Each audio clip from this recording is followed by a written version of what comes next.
Oh. Thank you, Mr. McGill. Let's start Okay. this awesome class. Yeah. All right. So, so we have our paper and we have our pencil, right? So I like in this case to use mechanical pencils, right? Doesn't matter which pencil you're using. Make the light just a little bit better. And give me 1 second.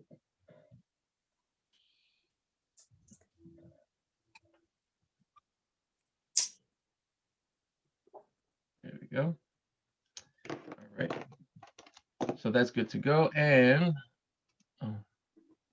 I got the emails, but no attached photos of the painting. That's Pat. Yeah, I just saw that. It should be attached. I'll try to resend it, I guess. Okay. All right, so I'm gonna add another aspect to this. I actually put this painting into Photoshop, and I wanted to start to break it down using different techniques so you guys can see how I approach a painting. So the one of the first things that I do is I look for the center point of the painting, right? So I drew an X on this painting, and lo and behold, the middle of this painting is this nice big juicy orange, right? So I believe the focal point for this would be the oranges and the plant. I'm not sure the name of this plant. I wish I did. In the jug. So if you haven't noticed, there is a jug here just hiding underneath these leaves, right? Um, there's a lot of cool elements in this painting that I like. We have the natural with the plants and the fruit. Then we have the geometric with the bowls and the tabletop. And then we have this anamorphous shape here with the blanket and all these nice big bright colors to kind of bounce off one another. I just really like it. You have your muted tones with your really rich pigments, and it just seems a nice painting to, you get the whole gamut here, I feel. All right, so finding a cross, right, doing this X, finding the midpoint helps us discover what it is. We can use this as an anchor point to kind of build relationships. That's what we're trying to do, right? So there's another pair of lines that I do. I also do a plus sign to see the midpoint and both vertically and horizontally, right? So again, we're just creating 4 simple quadrants here. I feel like everybody could split things in half, right? Because there's many different compositional ways to approach a painting, right? But I feel like the easiest one would be to split things in half, put them into quadrants, and see what lines up where, right? So still that center point is the orange. You can see that the plus sign and the X both line up on that point. So that's how I know it's the midpoint. I think the first one to do, the easiest one, would be the X, right? Because then that would give you the midpoint, right? Not necessarily doing the plus sign is a little bit harder because you would have to actually measure from the left and right.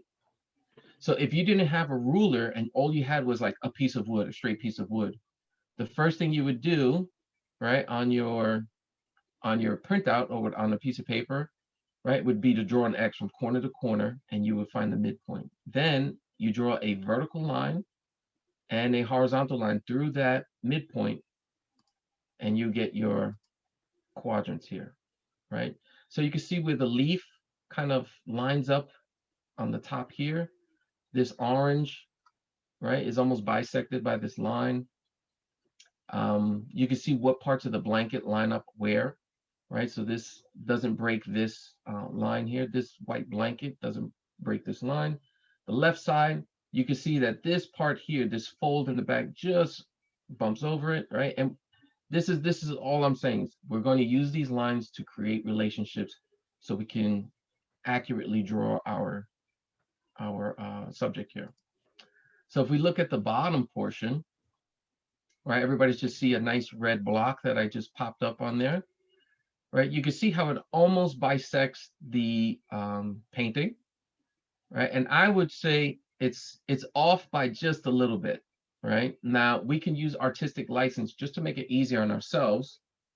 I'm just going to call that half, halfway up your painting. So you have an 11 by 14 painting, right? So you would think about 5.5 inches up from the bottom of the painting, you would draw your first horizontal line, okay? And that would represent the back of the table here, where the wall meets the tabletop.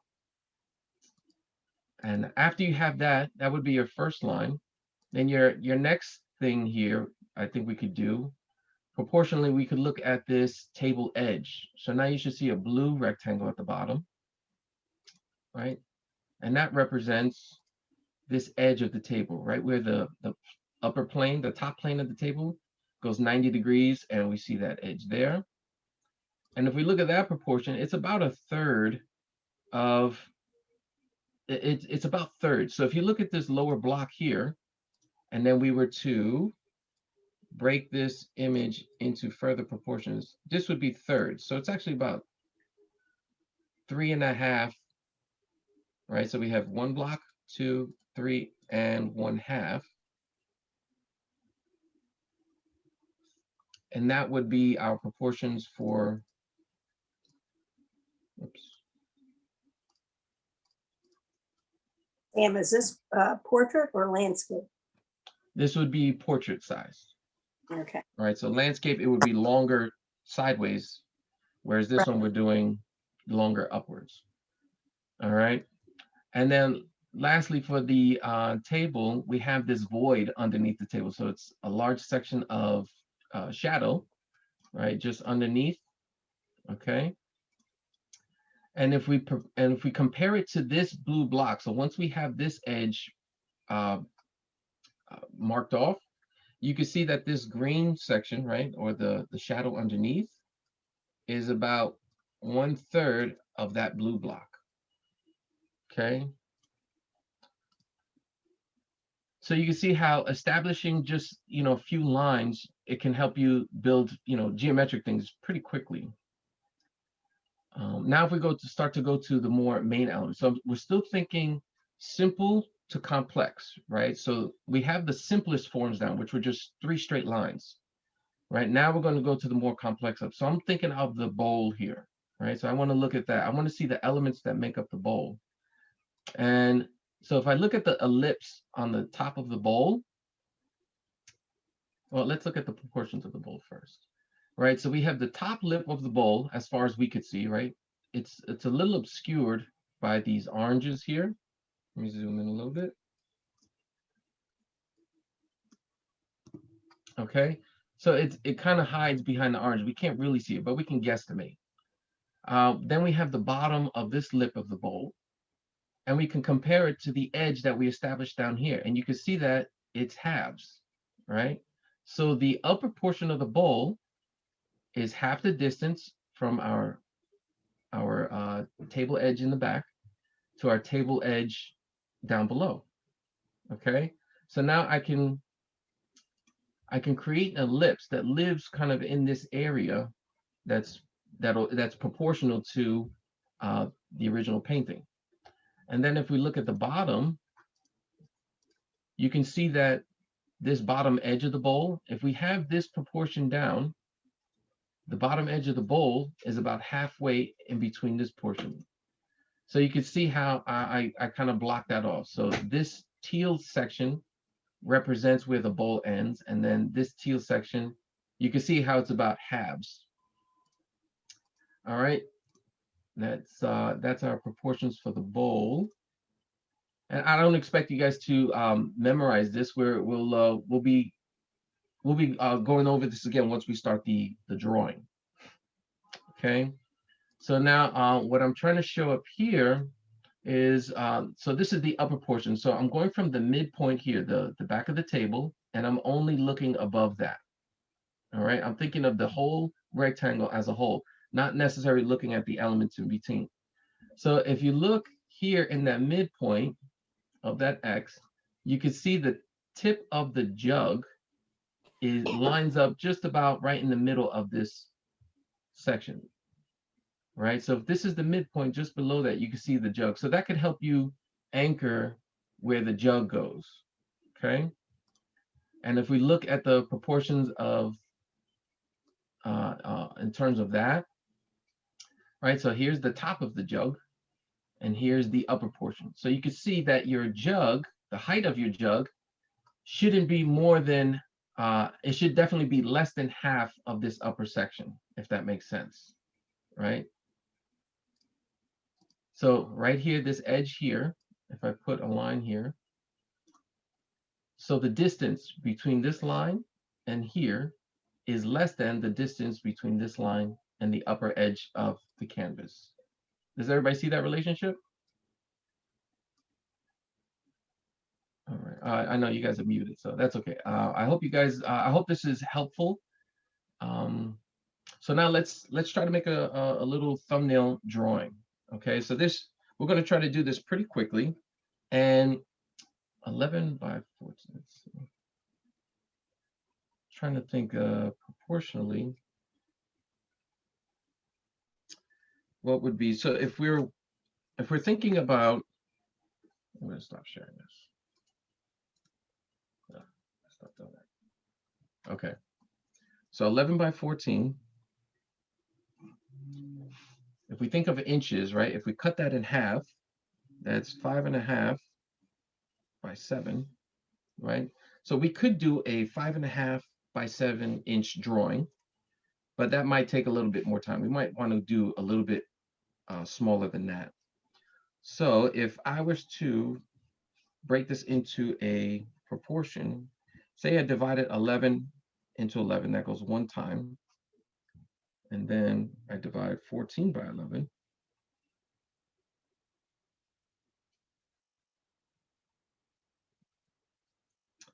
That's 1.27. So this would be our proportion. So if I did a drawing that would say 3 inches, so I'm gonna, so I know this is, I guess most people don't realize that how useful math can be with painting.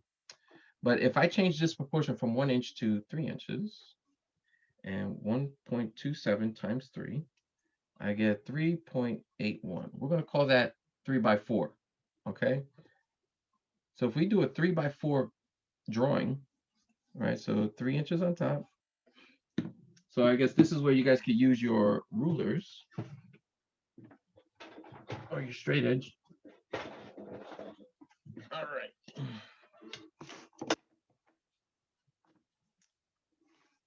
So 3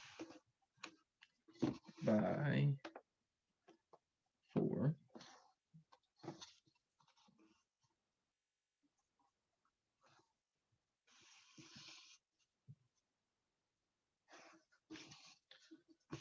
So this square now is like, so if you look at it, it's about the size of my palm, right? 3 by 4. You could guesstimate it. Doesn't have to be 100% exact. But now we can start playing with those proportions that we were talking about, right? So now we can start to visualize and not just talk about. Let's see. So if I go back to here.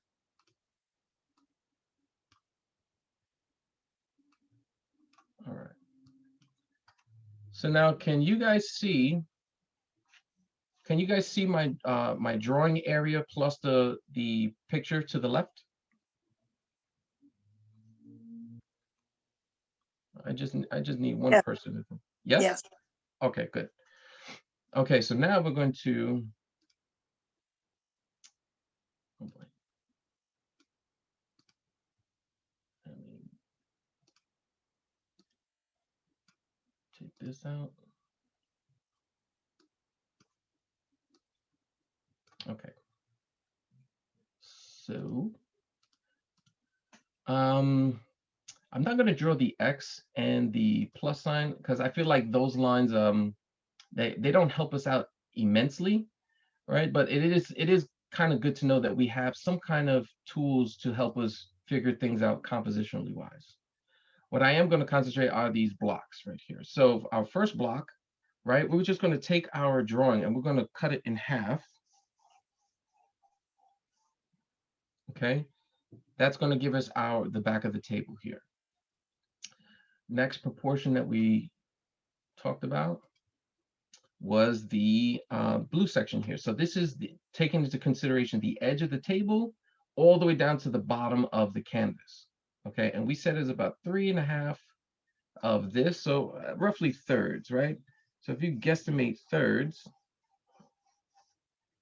I would say about there, right? So if I imagine if I drew another line, that's kind of in the ball field, in the ballpark, I mean, right? So this line here, I just wanted to illustrate those two lines. You don't have to draw them.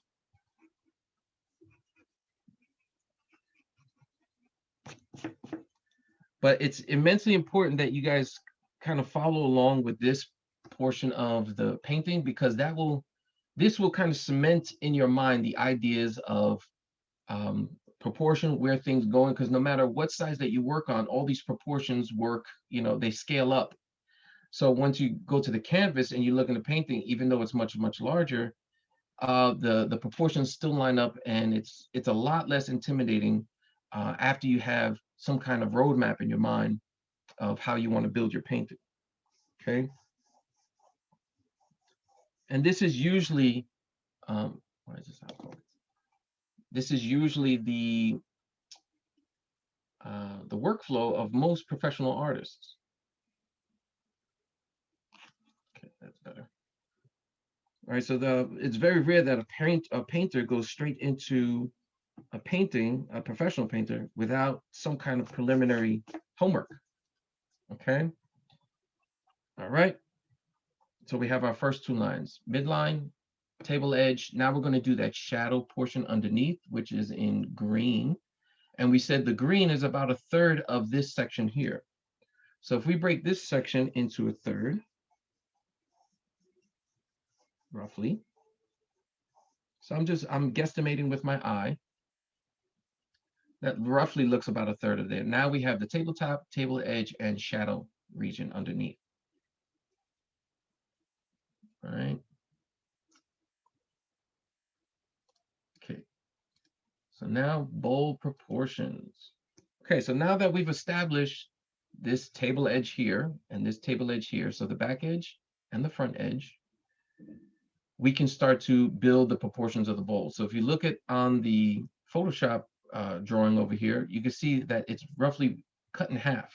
The upper half is dedicated to the ellipse of the bowl, and the lower half is dedicated to the lower edge and its relation, the lower edge of the bowl and its relationship to the edge of the table.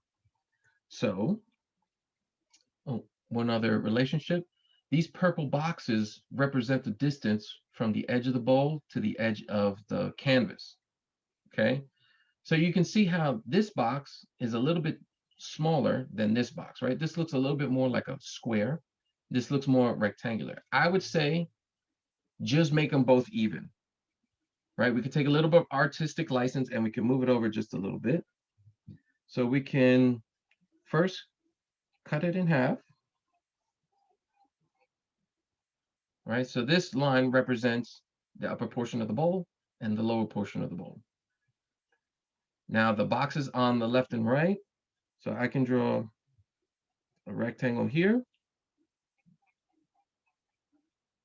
rectangle here,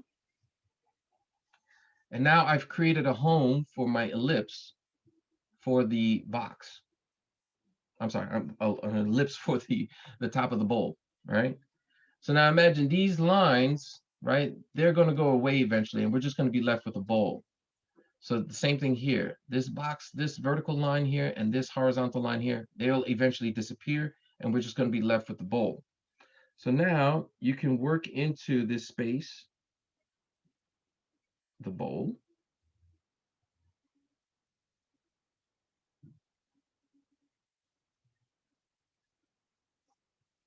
Okay. And like I said, these color shapes will disappear and you'll just be left with the ring, right? But before we do that, we're going to consider the bottom of the bowl now. And we said, let's just to keep it simple, this bottom edge is the halfway point between the edge of the ellipse and the edge of the table. So I can cut this in half down here. And now I have the proportions of the lower portion of my bowl. So to draw the bowl, we have our angled sides here and a curve that mirrors the edge of the bowl, right? Because bowls, they're round. The base of the bowl just follows the edge, the top portion, right? So if we have a curved edge for the upper portion, you want a curved edge that mirrors that down below. And then the sides of the bowl, they're a little bit more angular and you can make them straighter. Okay. All right, so I'm going to erase all my guidelines and see what we got.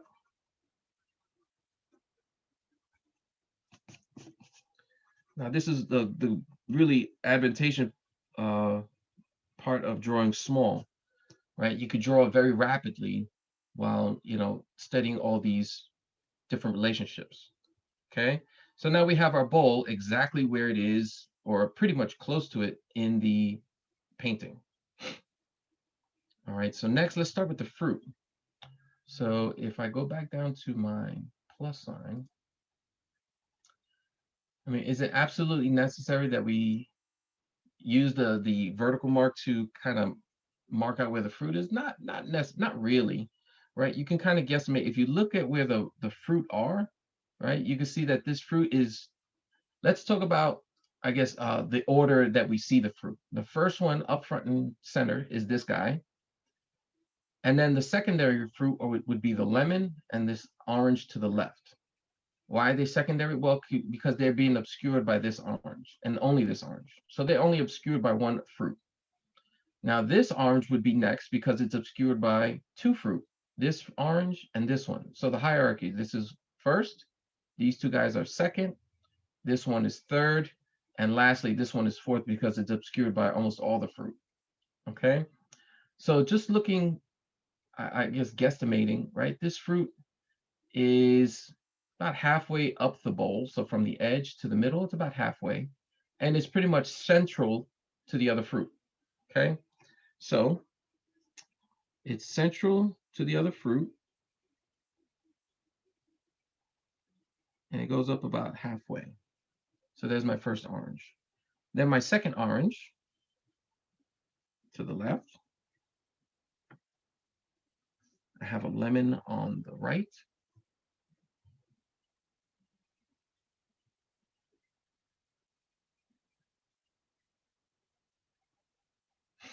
And you can see that the this nub on the lemon, let me zoom in, is pretty close to the edge of the bowl. So we can use that as a relationship anchor, right? So we're looking for relationships between objects that we've already established, and that'll help us determine where that fruit goes.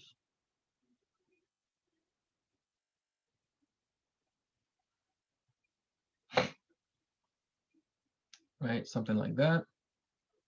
Next fruit would be the other orange on the left. So it's kind of hiding behind these two oranges here, right? This guy right here. And it breaks the plane of the bowl. So the plane of the bowl. So this edge here, right? If we were to continue that edge, this orange breaks that. So that could help us figure out the size of that orange, like so.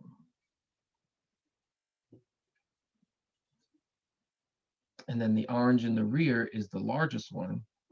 So it appears on this edge and it comes very close to that nub on the lemon on the other side. So we would just have to connect these 2 points here, make it nice and round. And now you have the proportions for that orange. Right, a little detail action here. You could have the stem part of the orange showing, which is very close to the area of the lemon here. Okay.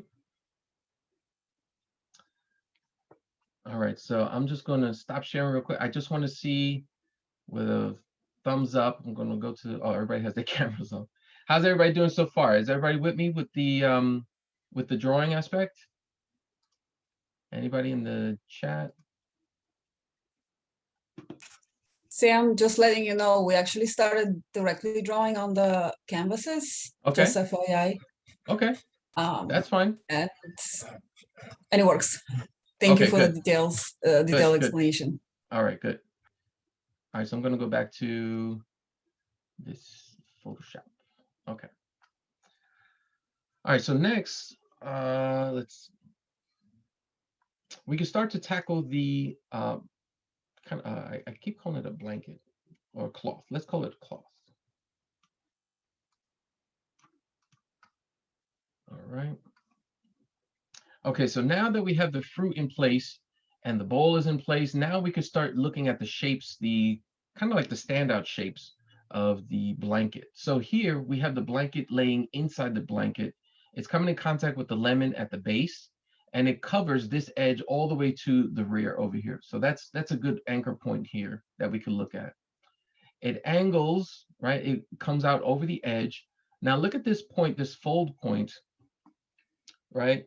If we look at this fold point, we're looking for relationships. So I'm going to look at the edge of this bowl, and I'm going to look at the edge of the canvas. Where does this point fall between those 2 points? And it looks like it's about halfway. Okay, so that means between here and here, about halfway, this blanket folds and it comes down, angled down to the right, folds here and angles down, back down to the left. All right, let's discuss this arch. This is another pretty obvious structure here, right? So we have this arch. Where does it line up underneath our fruit? So the arch, it lines up pretty much on the edge of this orange here. It breaks the plane just a little bit. It goes past the lemon, right, which is right here. So if I drew another imaginary vertical line here, well, I don't really have to imagine it, right? If we look here and we look here, this is being very specific, right? So we don't want to be this specific, but I just for visual purposes to show you what I'm seeing, right? We can see how the lines line up, right? So this arch, the top of the arch has a slight angle at the top, and it breaks the plane of this, right? So if I drew a vertical line at the bottom of the bowl, so if I'm looking at the bottom of the bowl, the arch is above this line and in between this orange and just past the lemon here, right? So you can build these structures here in that way. Let's go on to another obvious section. You can see how this edge right here, this turn of the paint, right, of the cloth, is right in the middle of this edge here, right? So this plane of the table, which is facing us, this edge of the table, the face of the edge, it's about in the middle. It's about in the middle, right? Whoa. Sorry about that. Trying to get a guideline. So it's about in the middle or so from this edge and this edge, right? So after we've established this, then we can use this space to determine where this is. So if this is about halfway, if we cut that plane in half, that edge is right about there, okay? And if we look at the shape of this triangle here, right, now we're looking at negative space. The negative space would be the space that's created by the positive shapes. So this cloth here laying on top of the edge at this angle creates this negative space here, right? So this looks like, if we want to get super specific, it looks like an isosceles triangle, right? So this edge and this edge look about equal. And then you have the hypotenuse here connecting those two edges. And so we could use that to create that part of the blanket. And I think we'll stop there. We'll discuss this after we've drawn in all these other pieces here. All right, so from the lemon to the edge, I'm going to draw an angle here. Zoom in just a little bit more.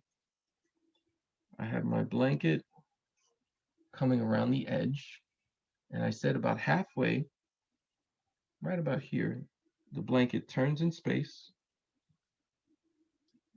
and there's like a sweeping curve that leads me to the edge of this lemon here. So right here, the edge of this lemon, you can see how this sweeping curve comes down, and pretty much almost it lines up right before this lemon. Okay, so after we've established the lemon, then we would look for our blanket to line up with that. Okay, we have our arch. I'm going to draw a vertical line first, breaks the plane of the bowl.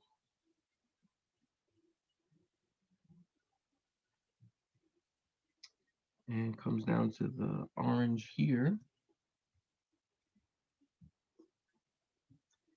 Right, the inside of the arch.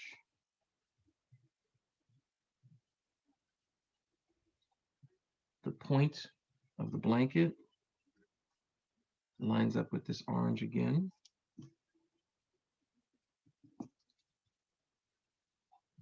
Your eraser is your best friend. Don't be afraid to erase.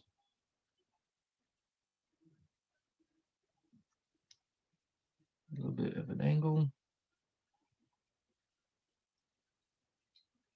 All right, I'm going to complete the arch here. So I've also added this line. So once you create the arch here, then it's just a matter of drawing another curve underneath it to connect it all.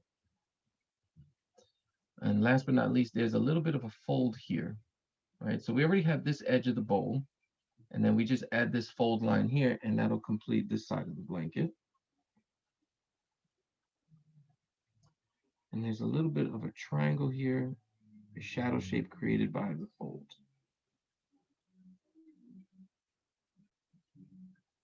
All right, so proportionally, I think we have the right side of the blanket down. All right, so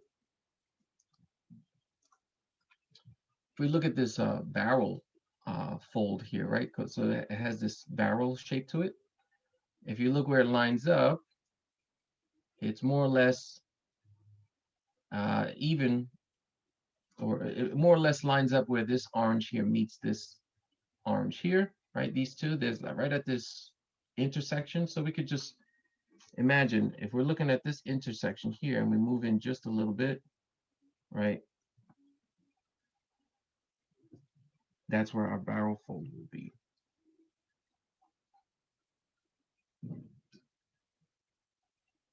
This line comes down here. There's a curve to show the end of the barrel. And it curves going down.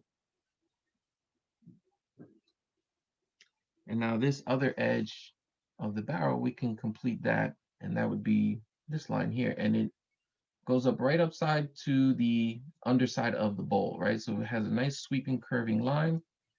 So just keep in mind the contour of that line and try to recreate it. It's kind of hard to explain those complex curves. So that's where having or looking at the source photos kind of helps out, immensely.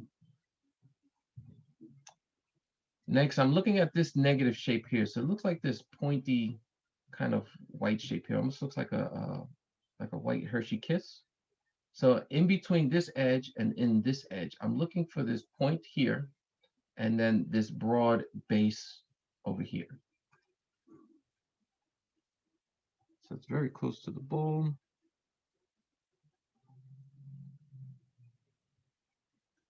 So it's pretty close.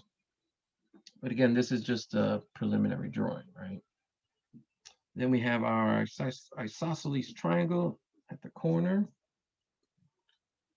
Right, and just to remove any confusion, so this line here that keeps breaking my blanket or my cloth, I'm going to start to erase the lines that I don't need anymore. These are the construction lines that we built early on to get our initial proportions. But right now they could be a little bit confusing. So once you take them out, now you see more of the blanket laying on the surface of the table.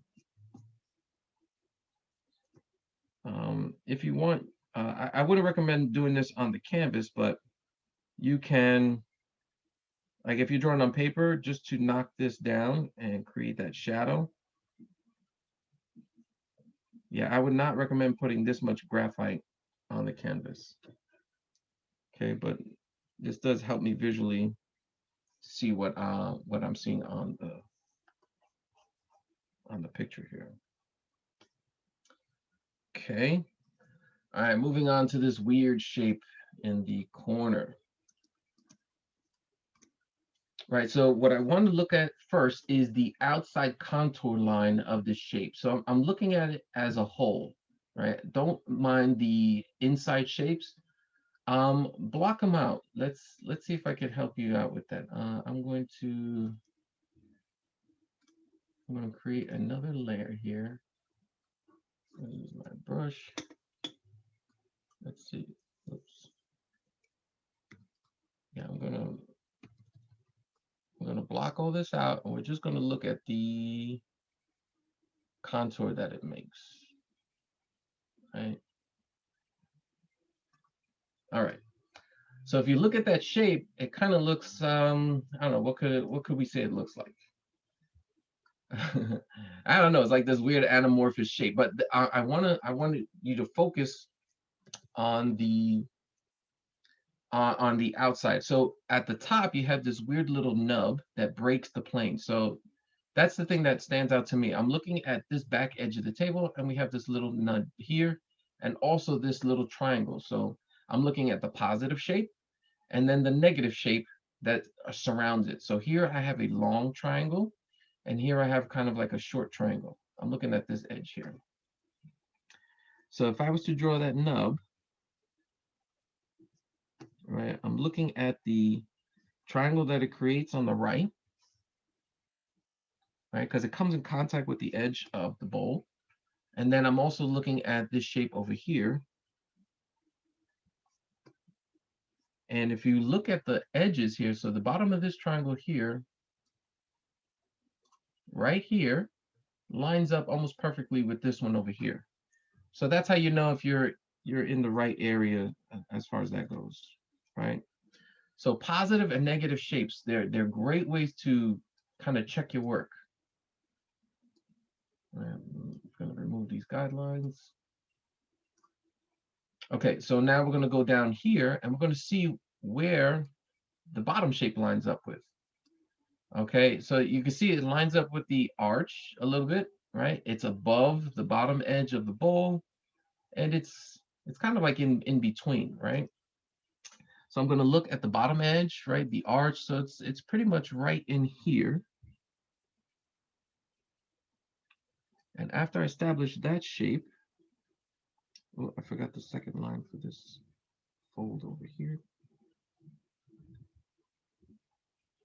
Once I establish that shape here, now I can figure out all the things that I'm seeing inside of it. All right, at the top, we have a little bit of like a pinch fold. So right here in this region, right, you can see this little pinch right here. So there's like a this weird little shape here. So if we create that, right, so it's a spike going upwards, a little bit of a spike going sideways, right? So those are our shadow shapes inside the pinch. So if I zoom in, not 100% necessary to zoom in, like, but you know, it just so that you get close enough to the actual thing. Right. All right. So now let's take a peek what's going on inside. All right. So the first major shape I would see is this right here. So we're going to create this kind of this cove. Right. So if we look where it lines up right pretty much at the curve, the apex of the curve of the side of the bowl. So at the top right here, I'm looking at this relationship, looking at my bowl. I'm going to create that like so. I'm going to follow this edge downward, and I have this pinch fold here, right? It's a very skinny pinch fold. I'm going to come down, draw that in there like that. And all this is familiarizing me with the shapes that I'm seeing. Now I'm looking at this diagonal line, which it looks like it bisects this cove area, right? So this has an angle, and it meets right here at the pinch fold. So bisect it right where the pinch fold is. draw the other line right next to it, curving away. And then I'm looking at this other pinch right here, which looks to bisect this area here. Right, so I love using, you know, halves, thirds, quarters, fifths, easy ways to break down, you know, complex shapes. Right, first look for the outside contour, then look for the proportions within, look for, you know, left and right vertical lines, things that we've already established, anchor it to that. So this edge we used to figure out where the cove was. And then if you want, we can draw these shadow lines, right? So we could draw in these shadow shapes to keep in mind where those go.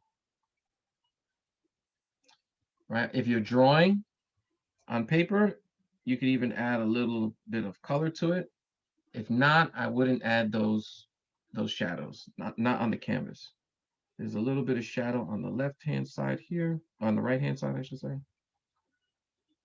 All right, just to give it some three-dimensionality very quickly. You also have a shadow shape that follows this pinch fold. So this pinch right here is in shadow, and you can see it follows this line. It climbs over this bump, right? And then there's a shadow shape that resides underneath, and that shadow persists over these two bumps. Now the shadows are dictated by the shape that they land on. So these barrel vaults, right? These barrel folds, I should say, the shadow shape has a curve to it. So remember that. All right, so I'm going to draw my shadow shape here, placing this in shadow. And then underneath, there's a shadow, color that just a little bit better. There's a shadow that follows the two folds there. All right, so it's, when it comes to drawing, it's very case by case kind of, you know, situations. It's kind of very complex to try to, you know, determine what you're seeing all at once. So I like to take it case by case, going from simple shapes to more complex shapes. I know some people, they like to draw almost like a printer. They draw everything in detail from left to right. And to me, that's mind-boggling. I would never do that to myself because it's just too stressful. I want to make it as easy as possible and as relatable as possible. So there's another shadow shape underneath the bowl that you can add there.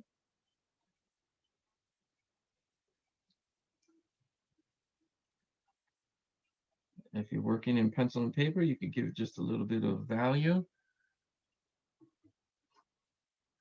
A little bit of shadow on this area here, inside the fold there, and along this edge here.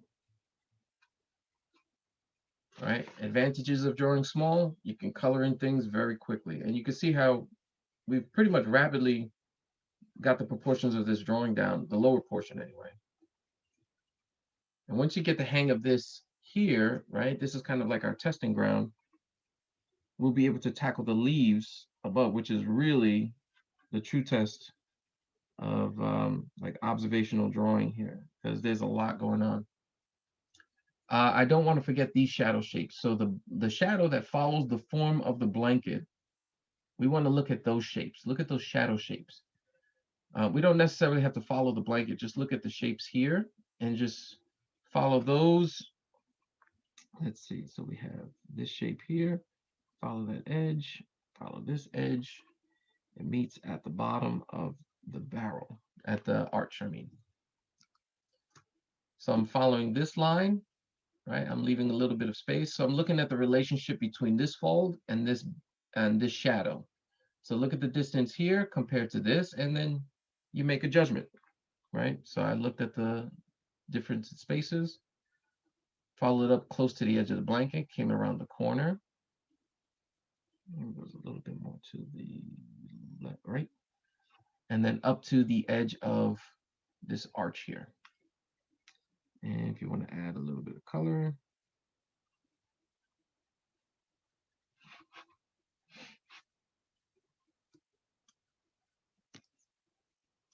and the shadow shape along this edge here, which is pretty simple compared to all the other stuff that we know. So it does go above here. So the shadow begins above this corner. right? So I'm going to begin up here on this line right here. I'm going to go to the right first, get a little bit of a curve to match this contour here. Whatever you drew here, the shadow should match it, right? That'll kind of cement it as the shadow of whatever you drew.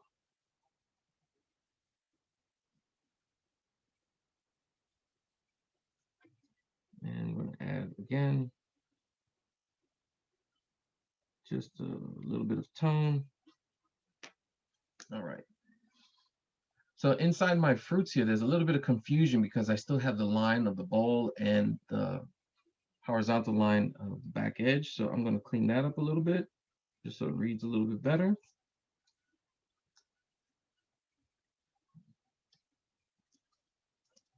My eraser is my best friend. And on the inside edge of the bowl, I'm going to add a little bit of tone there as well.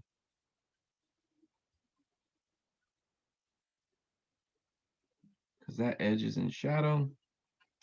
And only a portion of it on the other side because there is light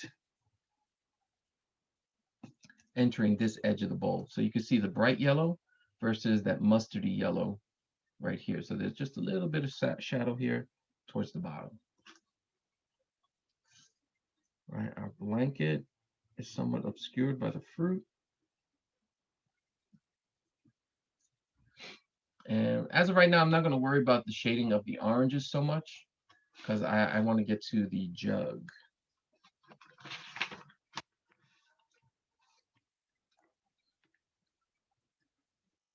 All right, so how's everybody doing so far? Anybody need a break? I know this is kind of a lot of, so this is pretty much the process that I do. Anytime I do a painting class, this is a lot of the preliminary stuff that I do. I know the classes might seem like 3 hours, but I probably prepared closer to 8 as far as these instructional, programs go. All right. All right. So now let's look at how are we doing on time. It's 1:59. We started about 1:10, 1:15. Okay. Yeah, I was hoping to spend maybe about an hour on this, but oh boy. Okay, so the jug, we said if we look at the proportions of the jug, we say that it's a little less than half, right? So if this is the halfway point, so the jug is right about here, the handle breaks that plane just a little bit. You can see how the back edge of the jug matches up with the bowl, so that's pretty convenient.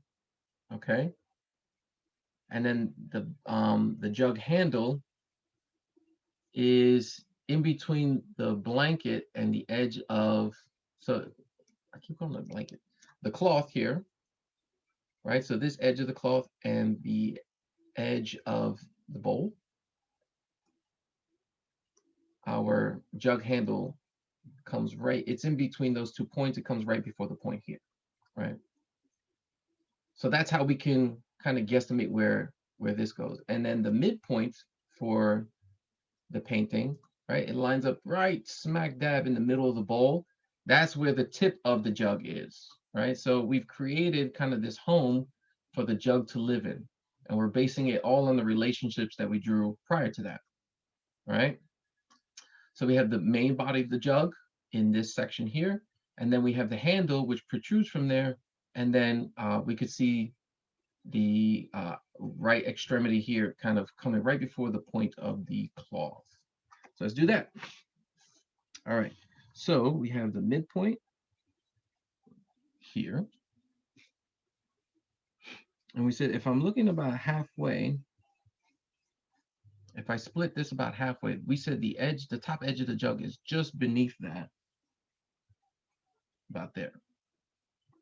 Then we said the back of the jug comes no further than the bowl edge.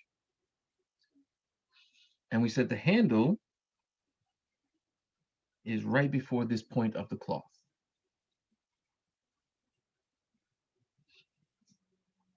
Okay, so let's fill that in. So we have this little peak of light here, right? So I'm going to draw the whole jug. I'm going to guesstimate what the front of the jug looks like. Don't worry about the leaves yet. So I'm going to draw an angle inward and then guesstimate the front of that jug. This is the top edge of the jug. The bottom portion of the jug.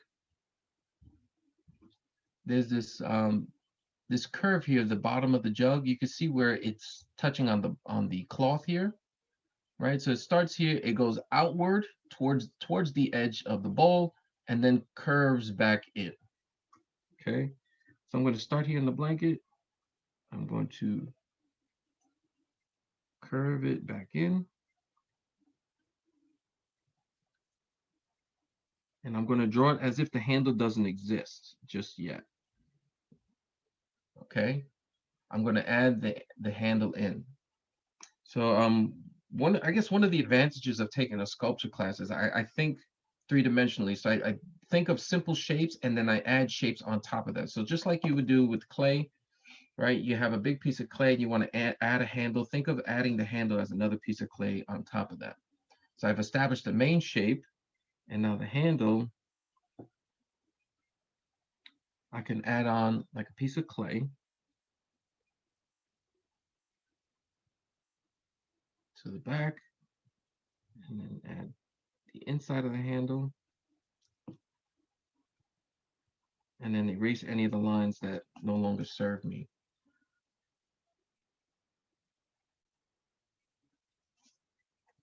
And there you have your jug.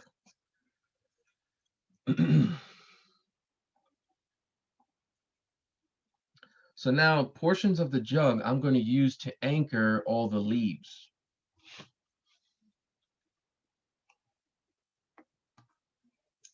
Right. I'm going to clear my guides if I can find them.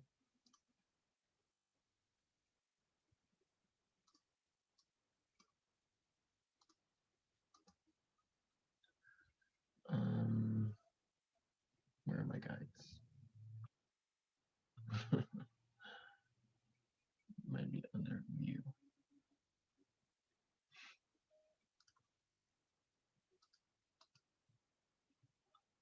Clear guides. There we go. Okay.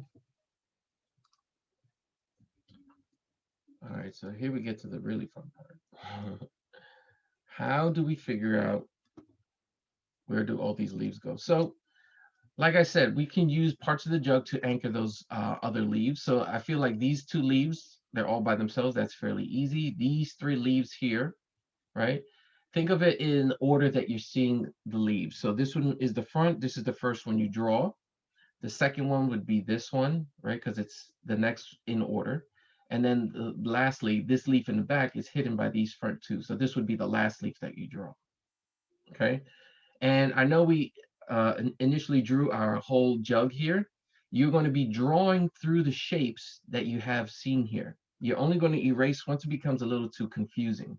Because right now, that main shape of the jug is going to be probably the most helpful portion that gets us to our final drawing. All right, so the other thing I would recommend is trying to break these shapes down into geometric lines, right? So don't think of the lines as the curvy lines that you see. All right, so if I was to take this tool here and I was to draw around it, you can see how it converts the lines into very straight.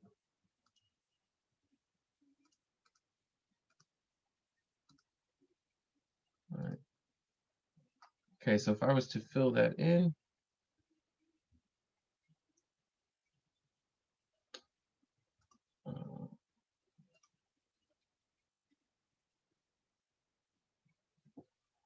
it doesn't want to fill in.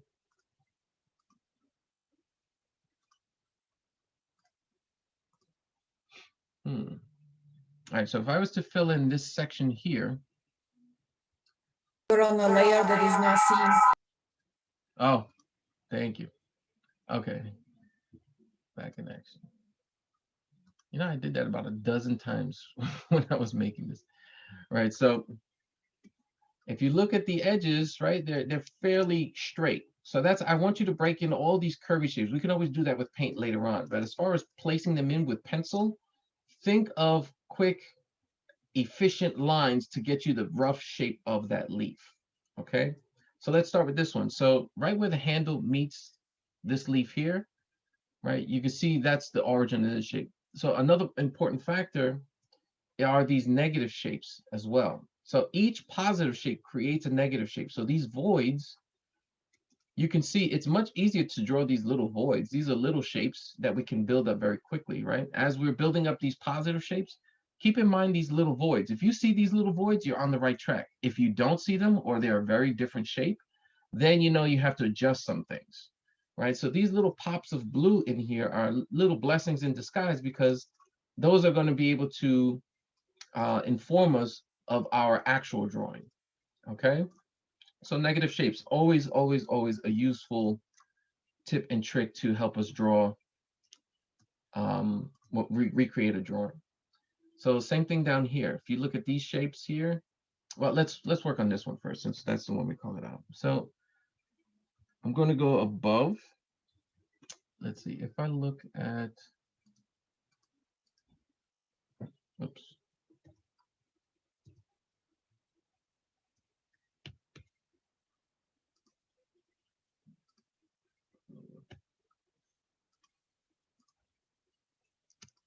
What am I trying to do?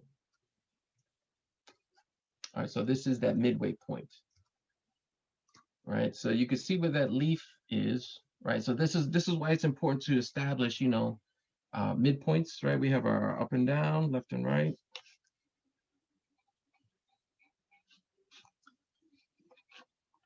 And my camera's not focused now.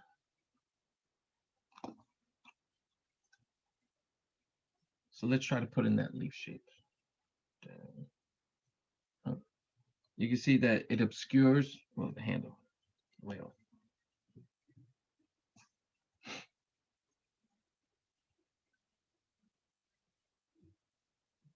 It cuts off the top of the handle. Almost goes to the edge of the canvas. So we have one leaf, then we can build our second leaf on top.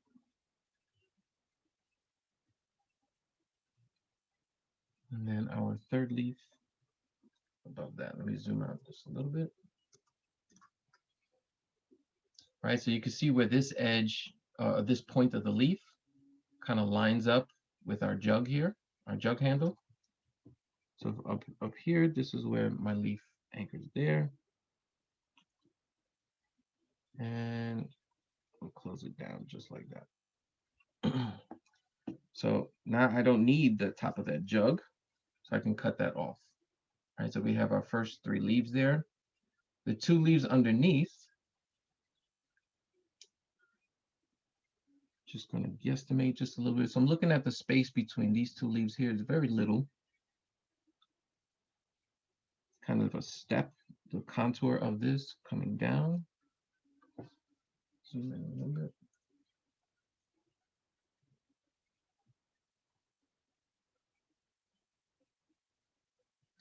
Right, and this little guy hiding right underneath. All right, so I'm going to stick to the leaf portions of it, and we'll add the branches later, because trying to do the branches can be a little intimidating. They're very skinny, and they're very skinny and a little difficult to draw accurately. But what is very easy to draw are these leaves, right? Especially these bright green ones. So this leaf here, these two leaves in particular, I'm not worried about the void in between. There is a little leaf sneaking in there, but I'm looking at these two leaves here because they're the most prominent. I can see this point right here comes down to the lemon, okay? And that this leaf leads me to the top of this orange. So if I get in these rough shapes here, right, I can always create a void in between and then add that leaf secondary. Same thing for this leaf, this darker leaf here. Between the bright leaf and the leaf that we drew initially, we know in that space there's another skinny leaf that lives there, and its edge lands up in the void of this handle. So in the negative space of the handle, we have the tip of a leaf. So I'm looking for these relationships to create my leaves, right? So here's the tip of the jug, right? I'm going to try to guesstimate. This is about halfway up the space that we've dedicated here. That's where the leaves originate from. So let's try that. So I'm going to draw one line here. That's this edge. That's this edge here. And next I'm going to draw this kind of void going from this edge to this lemon here.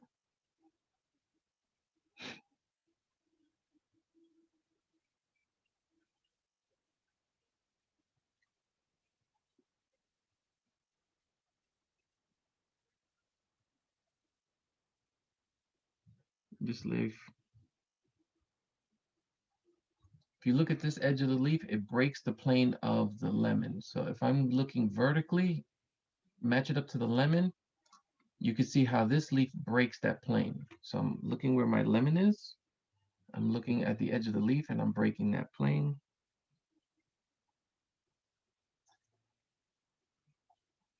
And now this leaf here in between these two larger leaves makes this little void. If you look at this shape here, this tiny little void, if I draw that void, right, I know I'm in the right ballpark there. And the bottom of the leaf is right about there.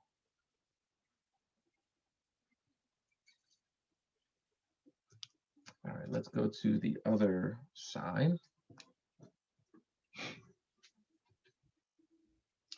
So now looking at these leaves here, these two large leaves, let me get rid of that.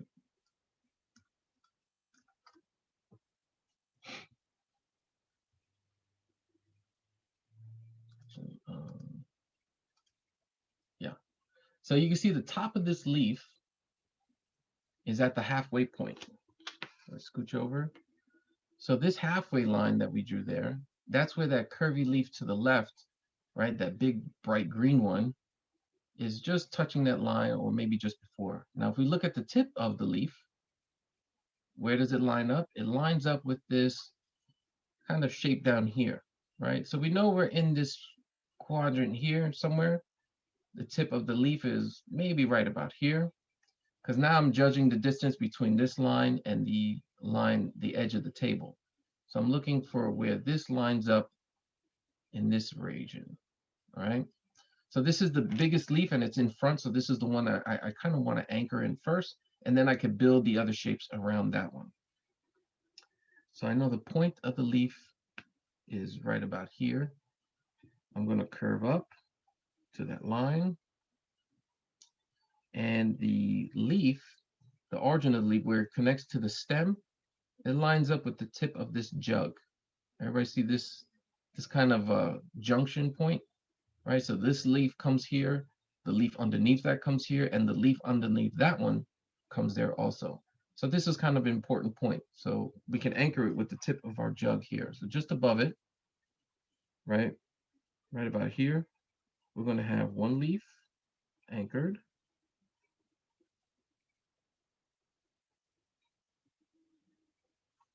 And look at the tip of the other leaf. Also, this is one of the shapes that surprised me. If you look at the shape of this leaf, it creates this beautiful curve right here. So I want to see if I can maybe draw it with a paintbrush just so you can see it.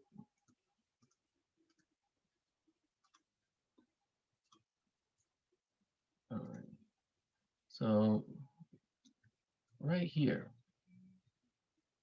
it creates this like really beautiful arch here. So this shape here, you can use this negative shape to help you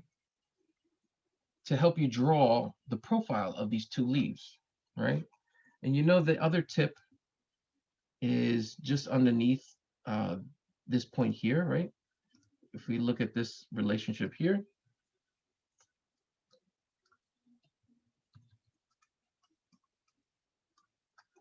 so I'm going to put that right about there.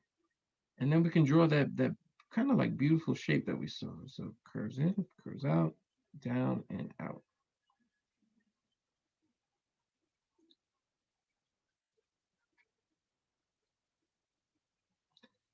And the lower portion of that leaf obscures the orange a little bit. So you can see how it breaks the plane of the orange. If it doesn't do that 100% on your drawing, that's okay. But that is a good way of, looking at those leaves. And this dark leaf right here, it's breaking the plane of the larger orange. So this orange right here comes down there. And it actually comes into contact with that other leaf that we drew, this leaf here.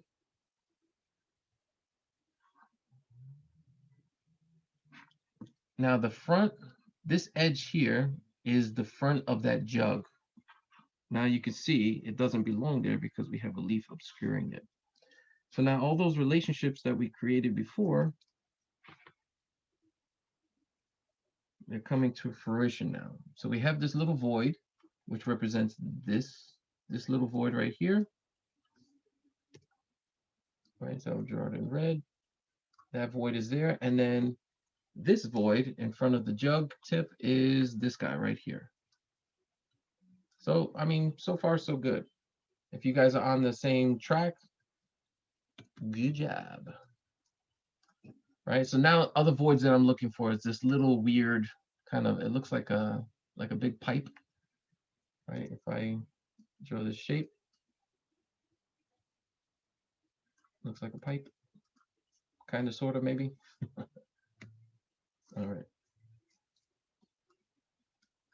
So I definitely could use that shape to help me draw what's to come there. So I could just place that in. I don't know what the bottom edge of it is. It's actually the tip of this leaf here in the back. We have all this, branch obscuring what we're seeing there. So what we can do, I guess we can try to draw that branch connecting to the right. And let's see, get this branch in now. Now that we have some major players in the way. Oh, I forgot to add this leaf here on this side. We said it goes into the space of the handle. Okay. Now I probably don't want to carry this drawing too much further into detail because a lot of the other leaves, it's getting very nitty gritty, and we could probably do that quickly. We'll just get the main elements, and we want to get to painting on our canvas, right? So we want to do what the approach that we're taking is creating an underpainting, right? So the underpainting is this monochromatic kind of painting where we establish the lights and darks with using only one color. And the only thing that's creating the light in this is the white of the board. All right. And then any kind of relationship between light and dark, it's just either less paint or more paint. Right. And then because this paint is translucent, it allows the white of the board to come through, which is, it creates for a very luminous painting once you're done. All right, so the other three leaves that I would like to get would be like this upper crown portion of it, right? So if we look at the painting again, let me get rid of these guys. All right, so we said this guide in this leaf in the middle, right, pretty much lines up with the midpoint, right? So, or the spine is about here to the right, but as it curves off to the left, it lines up pretty well. And then this guy here kind of looks like the head of a pigeon, right? So this leaf here, so it has that like nice round point with the little pigeon beak, right? And it curves back inward.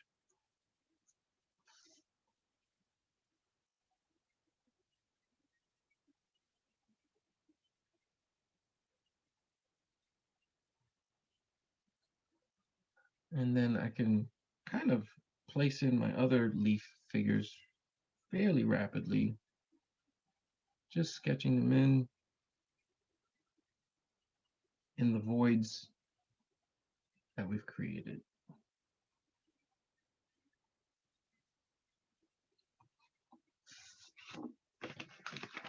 All right, so I think we've done a pretty good job of studying our subject.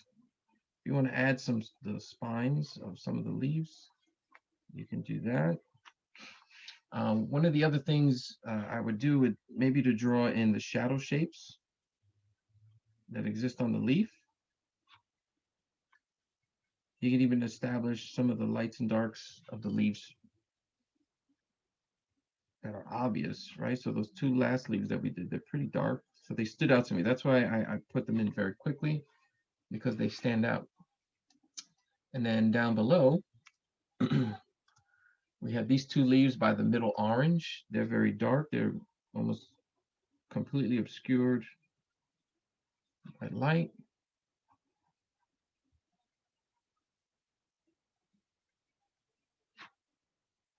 And the jug, if you want to draw the jug in,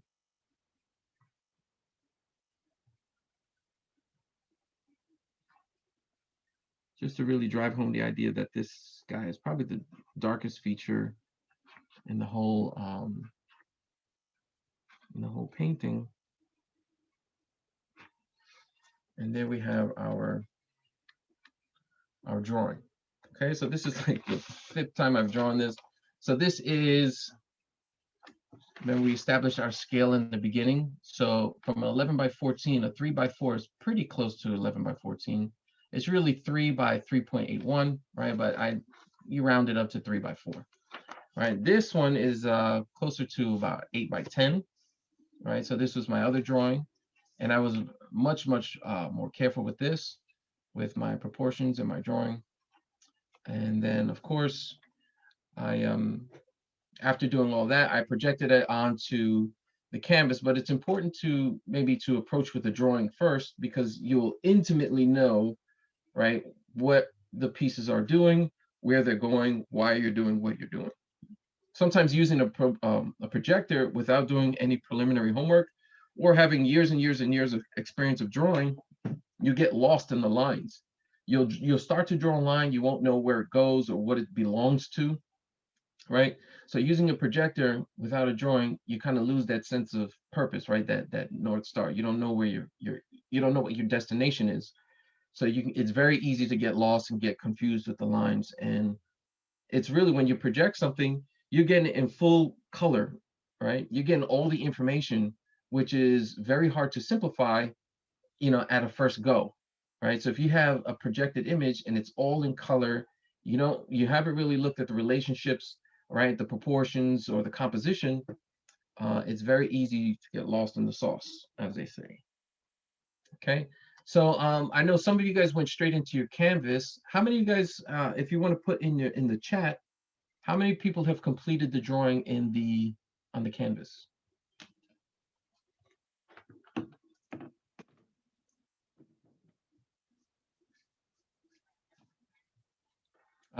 I mean, I guess a lot of people, I see somebody say they're going to catch up on the rewind. All right, so the hard part has been done, right? So this preliminary drawing was the slow going portion. So we're going to take all the things that we learned from here. I see on canvas 70%, some people are done, awesome. So I'm going to really quickly put mine in. So I'm not going to go over the detailed ins and outs of it. I'm just going to go for it and draw it again on my canvas, because my other painting, this is the finished one. I just want to show you what we're heading to. So I'm definitely going to go over it again. If anybody has any questions about where we're at, I'm just going to, do my thing. Okay. So this is a good time to heat up your coffee if you're still working, or if you're done working, or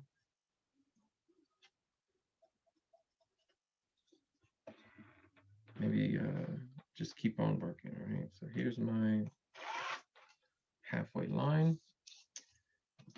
Said it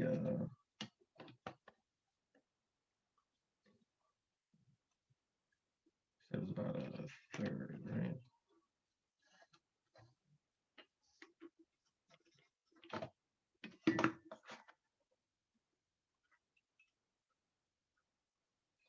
So I'm establishing my edge of the table. And we said the shadow was 1/3 of this. It's all pretty fresh in my head, so I don't have to refer to the Photoshop breakdown too much.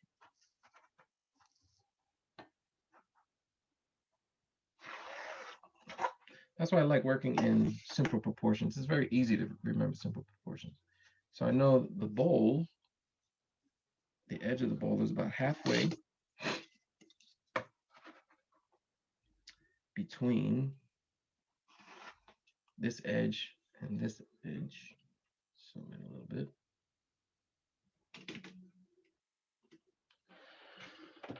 It's light.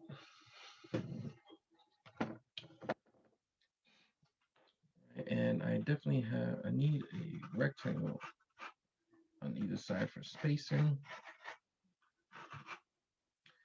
And I draw my ellipse.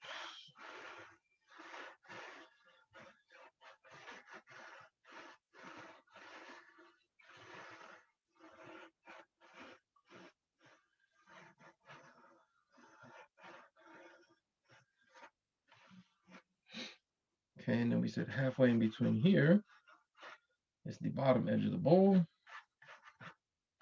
We got our lines and then our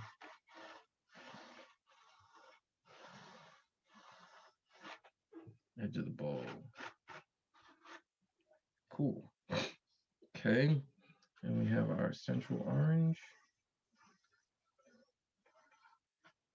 We have our orange to the left. We have our lemon, a little bit taller, with our nub.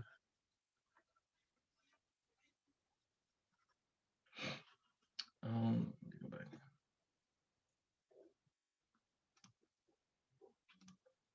I'm just going to share the main photo.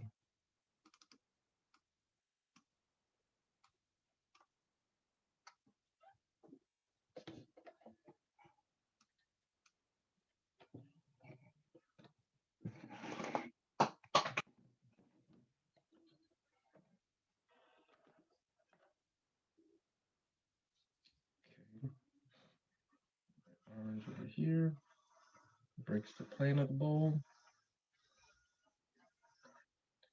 And then the big boy in the back, way up here, with the stem. Okay, we start working on the blanket. I know this edge, it protrudes here, comes down.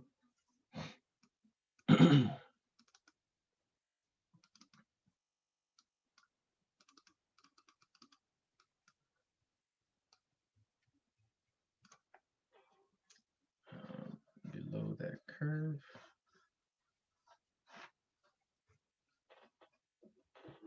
It's about halfway to the edge of the canvas. We have our arch.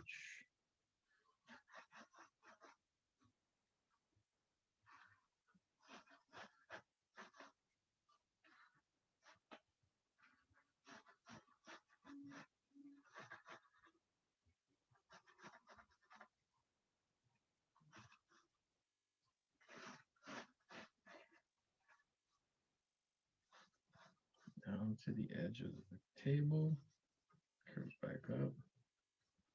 This guy comes up here. I'm gonna use my kneaded eraser.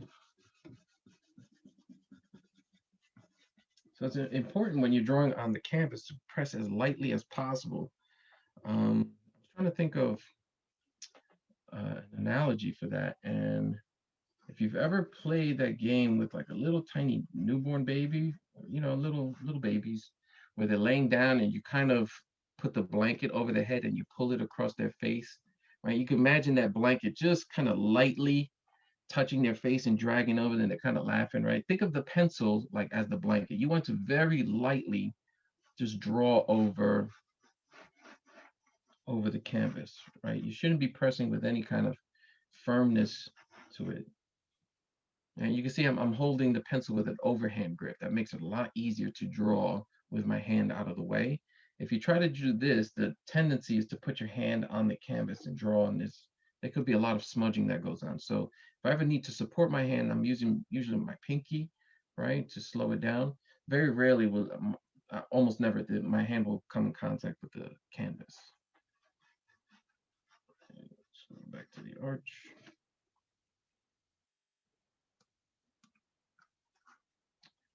All right, so that will come down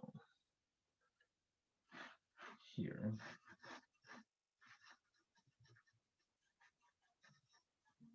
Breaks there. To the left. Barrel vault.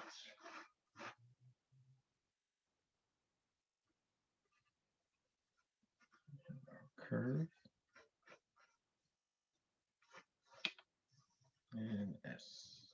So I'm always looking for shapes. So this shape here, this looks like an S shape to me. So I'm trying to come up with the contour of the barrel vault. What does it look like? Kind of looks like an S, and there's my S. And then from where the fold is, the underlying fabric kind of comes into contact there, and then we get our fold.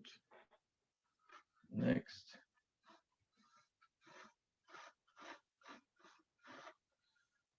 We connect there.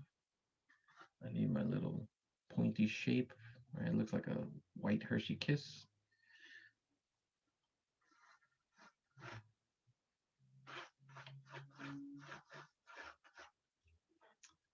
That looks close enough.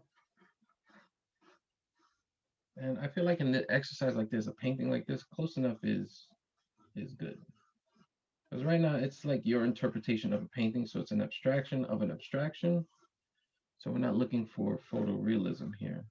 I mean, I'm never really looking for photorealism in my drawing or my paintings, but I'm more of the impressionistic type. I like impressionism. I like to just get the idea of something. I enjoy the relationships of light and shadow, and that's what I'm most impressed with. Our two triangles. So remember those two triangles. I need those bottom points to be somewhat near each other, and then we have our little nub,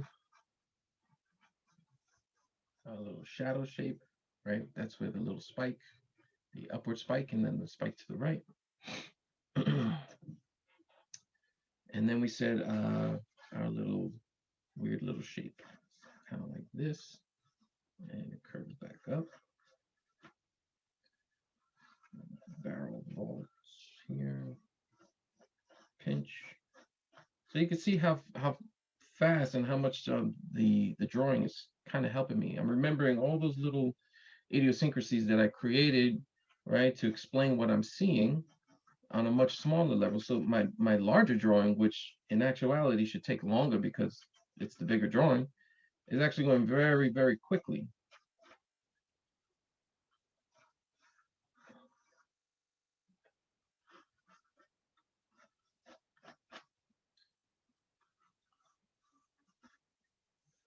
I mean, this is also like the 5th time I'm drawing this too. So I'm very well acquainted with my subjects. Know thine enemy. All right, so I'm going to draw in the shadow shapes, but I'm not going to fill them in. And that looks like that is it for the bottom portion. I'm going to quickly draw in the shadow shapes here. Oh, forgot to complete my fold. There's that inner bit of fabric.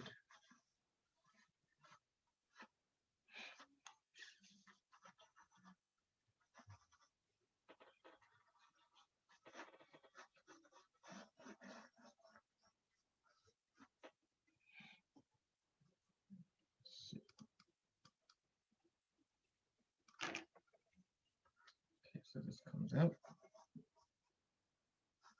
Up and around.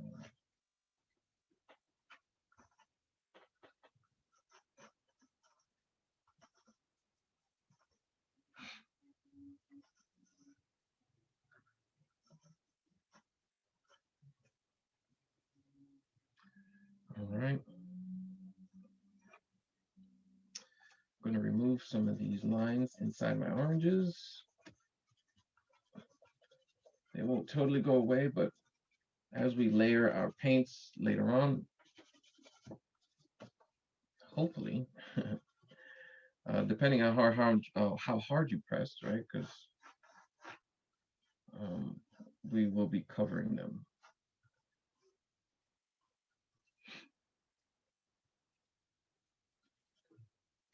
All right, so now I'm going to draw my jug. So about halfway, we said, is here. Our jug is just underneath that. It lines up with this big old orange right here.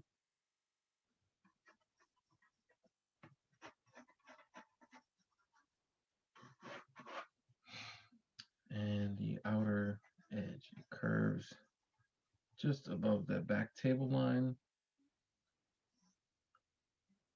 And we're going to draw it straight up this way. Handle down to that nice bottom curve of the jug.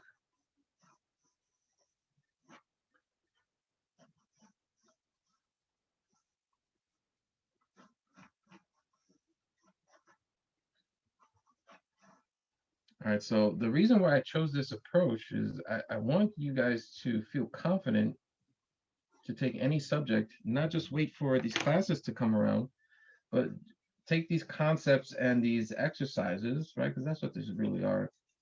And to really take the time to study something that interests you, and then you can easily, break it down and approach it and not feel intimidated by, by painting.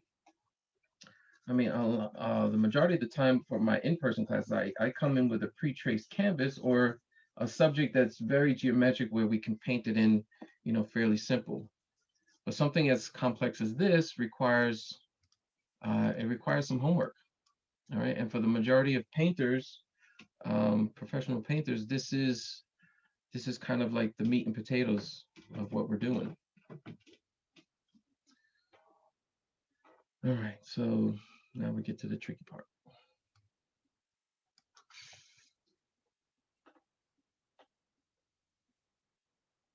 Okay, so I think we started with the 3 leaves above the handle. Yes. Okay, so we have this branch.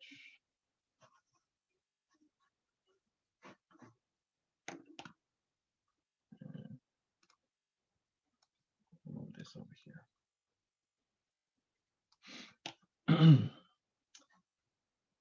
Okay, obscures most of the handle, comes down a little bit past the handle, curves up, and I hit a stop sign. Okay, come back over the top, straight across, pinch, and go up towards the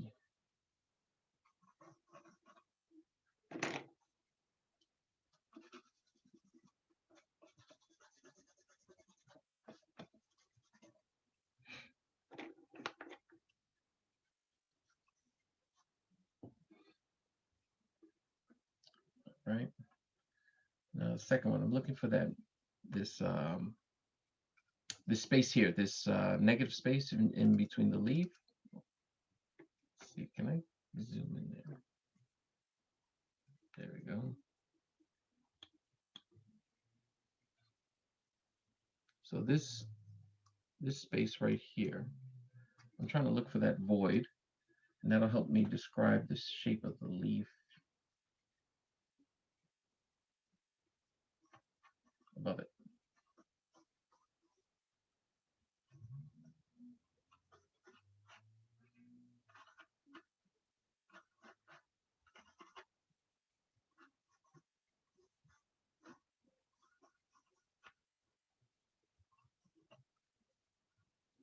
And then I don't want to zoom in too quick because then that might cause me to enlarge things that really, shouldn't be that big. All right, so then we said, yeah, because this leaf is way too big now.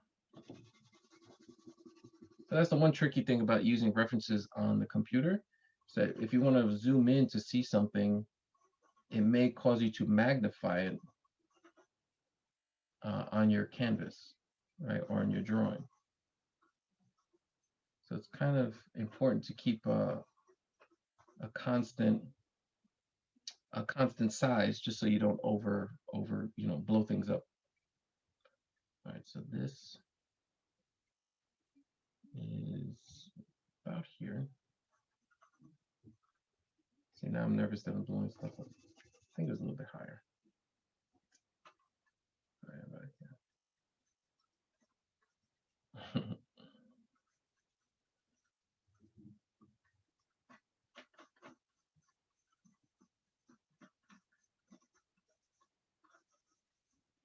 And it meets right around the edge of the leaf. There we go. All right, do these little guys. I know these leaves are a little bit smaller than I think they are. So I'm going to try to keep them proportional. So this bottom leaf is almost even with the jug handle meeting the body of the jug. Yeah, it might be a little bit smaller, but that's okay. All right, so let's see. Do I have the chat?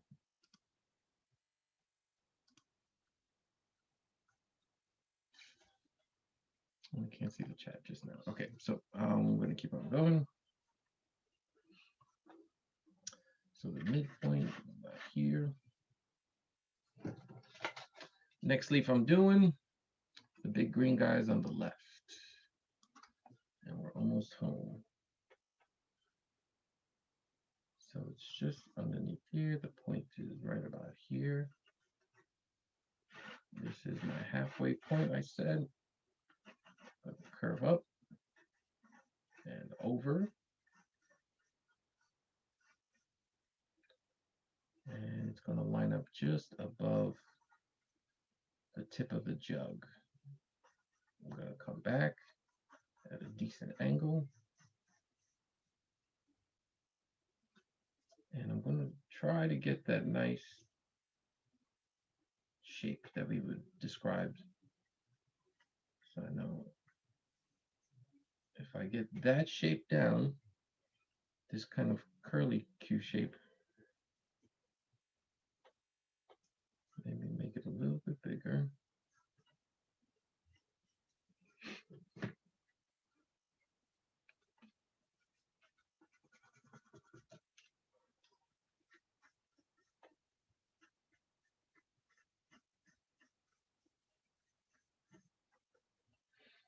And then this leaf breaks the plane of the orange here.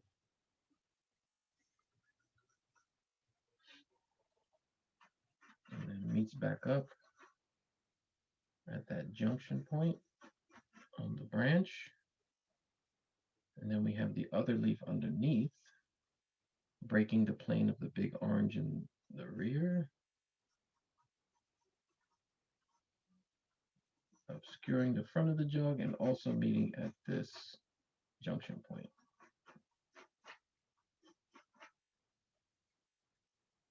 All right. So I'm going to put the spine of the leaf just to add that in.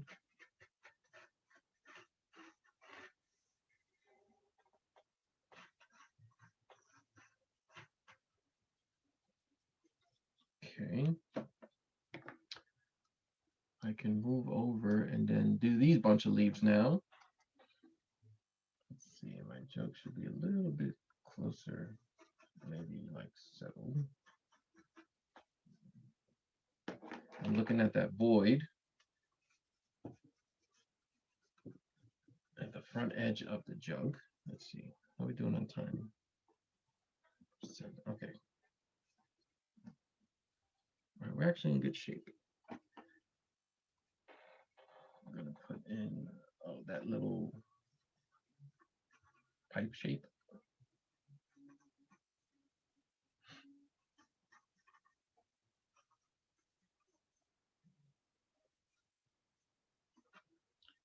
Something like that. That's a leaf.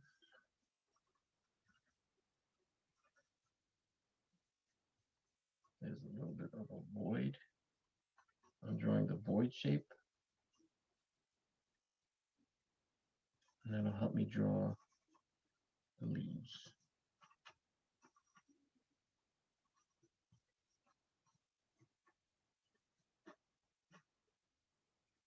Okay, so this leaf matches almost up with the jug.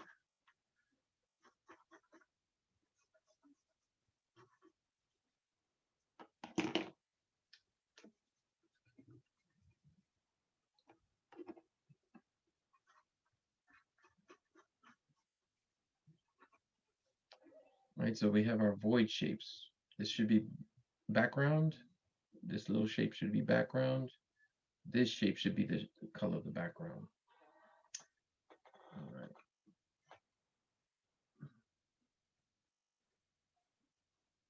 Okay, then it breaks left. This comes down to the lemon.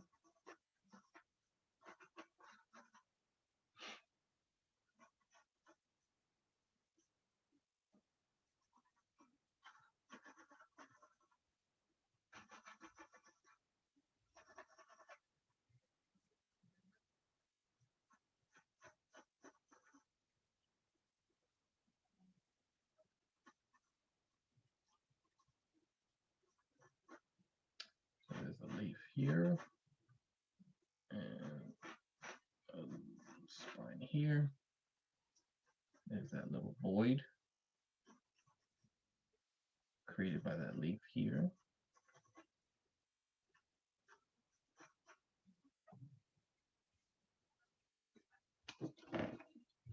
So this is the color of the jug, right? So this matches up to this little void right here. All right, almost done.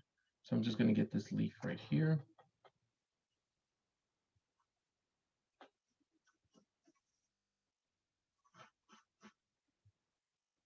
And it runs into the void of the handle, the shape of the handle. I'm going to follow the contour there.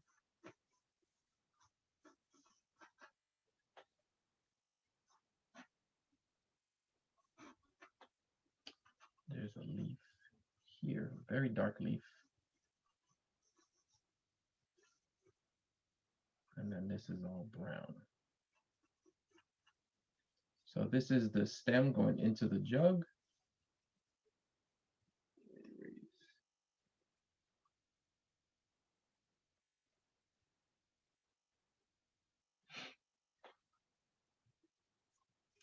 And now I'm going to move upwards and towards the middle to do this cluster of leaves up here.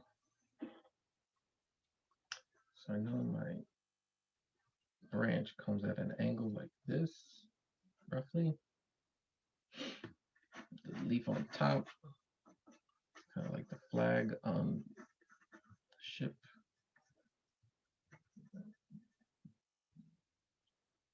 Have my pigeon. It kind of matches up to halfway down this leaf up here and at the base of my flag leaf.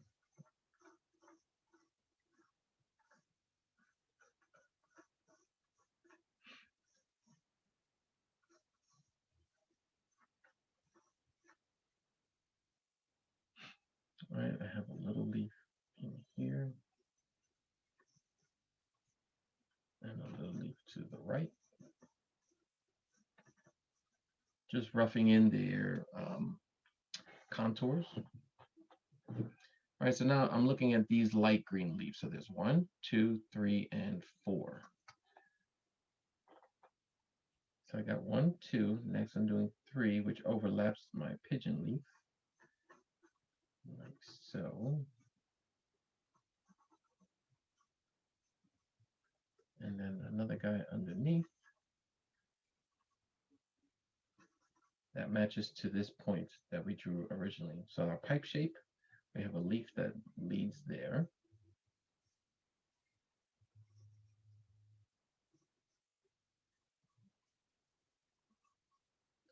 This is where it gets a little intricate. Well, not a little, a lot intricate. And pencil, if you're not aware of where your pencil lines are going, it can get very confusing. You can lose your place, right? So it's important to take your time and observe, observe, observe. All right, so this is the branch. So now I've created some of those voids that I was talking about before, that I was looking for. So I have this void is this guy, right? It's this one. This void here is this one. And this void here is this one. These little guys I can always dab in with paint later on. So I'm not too worried about that. And we could fudge that a little bit. So now I'm worried about this light green leaf and these dark green ones here. That light green leaf, I'm looking at the negative shape in between the pigeon leaf. So this bright blue, this section right here, so we have this vertical section and this horizontal. So that's what I'm attempting to create there. Almost looks like a kite.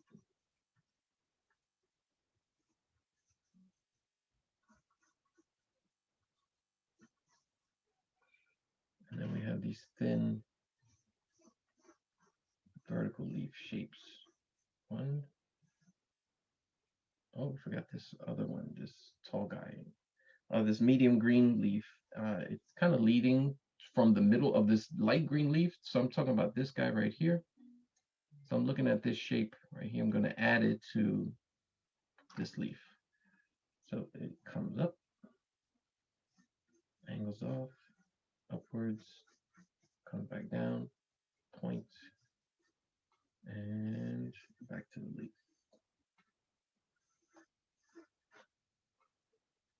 And this other leaf is behind it, like so. All right. So I think we're just about, I'm just about ready for some color, some paint. Is there anybody who is still working on their drawing? If you are, that's fine. We're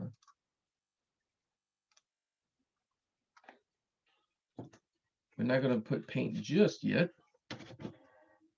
right? So certain things that you might want to do is lay in the spines of the leaves, right? That could help you anchor. So I did that on these two, but there are several other places where that could be applicable.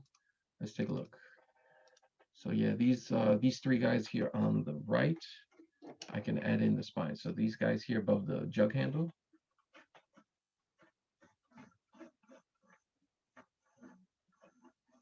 Right, it doesn't matter.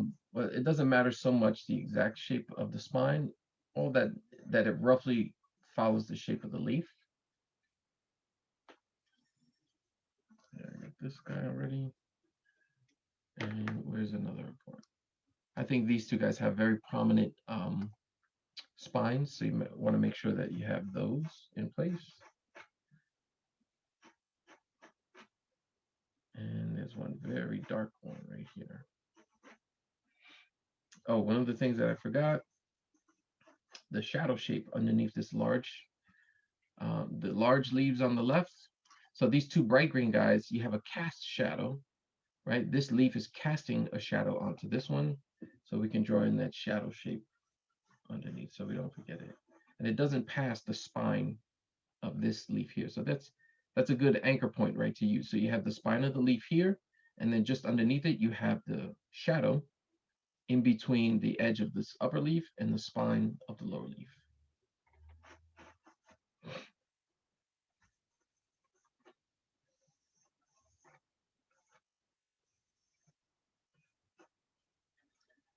All right, some of these smaller leaves have some spines.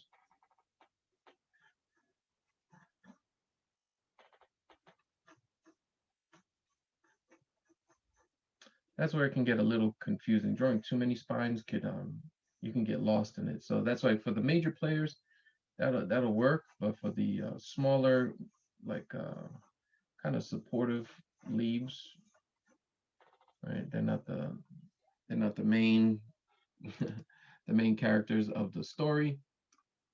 We can kind of hold off on those guys. But I hope my explanation was, you know, useful. I hope it helped you construct your painting. And the kind of tips and tricks that I taught you here aren't only applicable to this painting. You can use them for any painting, really. Anything that you feel needs to be reinforced, you guys can draw that in. So like one of the things I know that I left out was the lip of the bowl. So the bowl lip has some thickness to it, right? So you see that bright yellow band towards the bottom. You can see as it approaches the edges, it disappears, right? You can't see the outer edge of the bowl, only the inner edge. So that's something to keep in mind where right here along the edge, it disappears.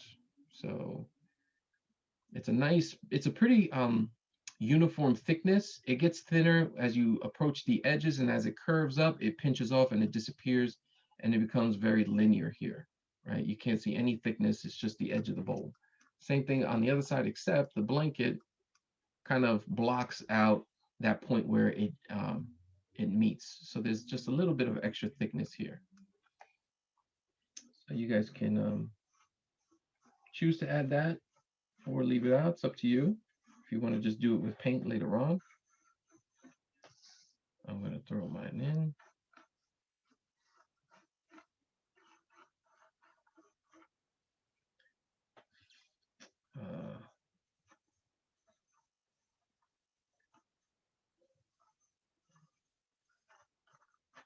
All right, so I think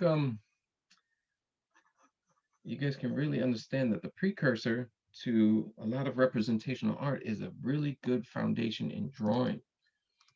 And you don't have to, you know, there's some conventions that can get you through a drawing like this or through a painting like this, right? Just like some of the tips and tricks that I taught you, breaking things into quadrants, you know, breaking things into geometric shapes, and then building off of that, right? So that can help you get through a lot. You don't necessarily have to study years and years and years of, you know, drawing. But drawing every day, you know, everyday items, drawing just little scenes that you create, drawing on the go, or like if you're on your break, you're you know, you just do a quick little doodle of a room or maybe the food that you're eating.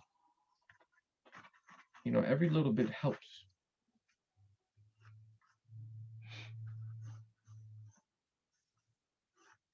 And drawing from life, there's nothing, there's no better teacher than drawing from life. You could watch 100, you know, videos, but unless you sit down and you put in the time, the effort, and like really hone your skills, right? Drawing is kind of elusive that way. If you don't use it, you lose it. And painting, unless you're an abstract, you know, expressionist, and you're into splatters of paint, then you can ignore what I'm saying. But yeah, drawing is often the precursor to really good, solid representational painting.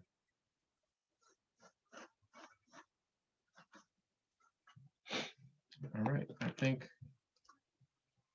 my drawing is definitely done. I'm not going to bring it any further past that. I think we should take a little bit of a break. And then we're going to get into putting in some monochromatic paint. Let's take maybe like a 2-3 minute break if that's okay with everybody. I see a lot of dones. Excellent. Done, done, done, done. Got 80%. Right on track. Okay. All right, cool. Let's see, 14. We went from 21 to 14. All right. So you guys are the hardcore, the hardcore practitioners here. Let me see if I change the light to more daylight. Is that better? Yeah, I think that's better. All right, so 2 minutes, 3 minutes. I'll be right back.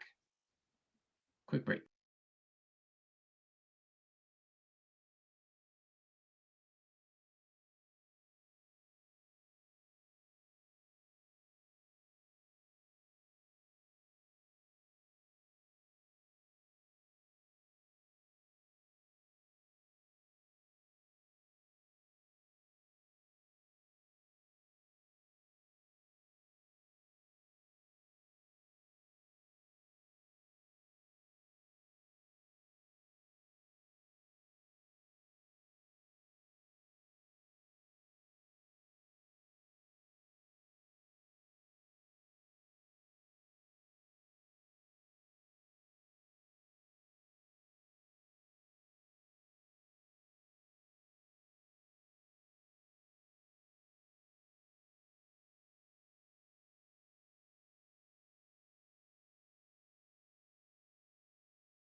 All right, back in action. Okay, so typically, or I shouldn't say typically, but it's been very popular to do underpaintings over the years, over the centuries, to do them in kind of earthy, reddish, brown tones, because they're once you're layering your translucent kind of paints, because most paints are translucent. The only one that has like really powerful opacity is white, titanium white in particular. There are some translucent whites like flake white. I know that one has a bit of an opacity issue, and over time, over years and years of exposure to light, it tends to lose its opacity over time. So flake white is kind of a tricky white to use. Titanium white is the one that maintains its opacity over long periods of time.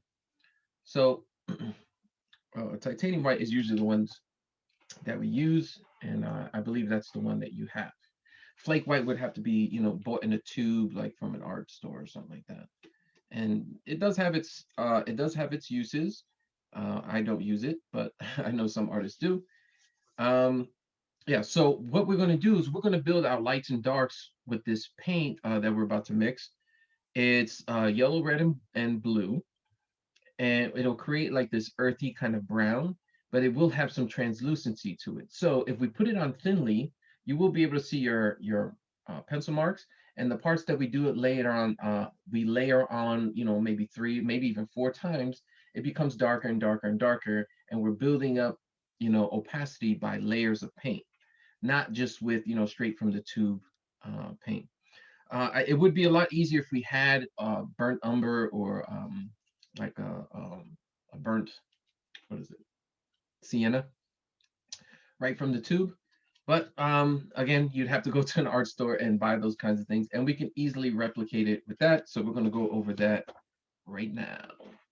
All right, so here is in general the colors that I use. So I had my yellow, red, and blue, and with just proportions, you could say that it's about 40% or maybe about 50% yellow, and then 30% red, and then 20% blue. All right. It could be a little bit off. It could be maybe 50, 45, 35, or I don't know if that, no, 55, 35, 15, right? So blue is a very powerful one. We don't need that much blue.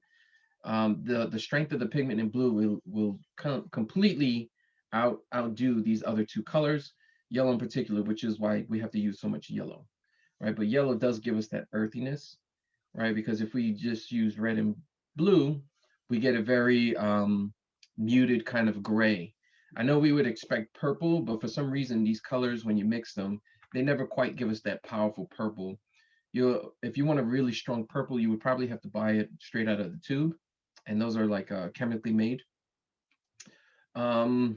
Yeah, so they're much easier. The purples in particular are much easier to make now. I think the quinacridone in particular, if you hear that word, those are very, very strong pigments. They're very good, very stable. In past times, in ancient times, purple was a symbol of royalty, just because those pigments were so hard to get a hold of, right? So if you think of the Romans during Julius Caesar, like he was usually in a purple robe because it was almost non-existent in nature, right? You have to, it was very hard to source that kind of really powerful purple. And if you ever mix these two trying to get purple, you know exactly what I mean. You get a grayish, kind of bluish, or grayish, you get a grayish, warmish mix, depending on what ratios you use. But for this burnt umber, it's going to work out just fine. All right, so I'll switch to the overhead. I'm going to get a fresh sheet of, I'm using a palette pad. I'm not sure which brand it is. It says Hunt. All right, so I do have the use of a palette knife, and I think I suggested that last meeting, right? So you can get a pack of palette knives. You can get 5 of them, different shapes, right? You get a broad one, you get a very skinny one, then you get a couple of in between, maybe a couple of knife ones that are flat. The ones with the neck are nice to have. I mean, you can get a pack of them for like, you know, $3. They're very cheap. The more expensive ones, the ones with the wooden handle and the metal, those will last you a lifetime, right? They're much more flexible and forgiving as far as mixing, but they are more expensive. So it's up to you. All right, so let's lower the light a little bit. There we go. All right, so like I said, we're not going to need white, we're not going to need black, we're just going to need these 3 colors. So I'm going to make a pool of yellow. Now what you want to do is mix a fair amount, right? Because you don't want to keep having to remix this, because every time you do it, you're going to be off slightly every single time as far as the ratios go. So the idea is to mix a good enough amount where it'll last you. You'll have a little bit of extra actually towards the end of the painting, right? Because these paints aren't too expensive, and if you have a little left over that might not be used, that's quite all right. But if you did plan to do like a full painting day, you could use some of that to start your other paintings, right? If you were doing underpainting painting. All right, so I'm going to take, remember, 50% yellow.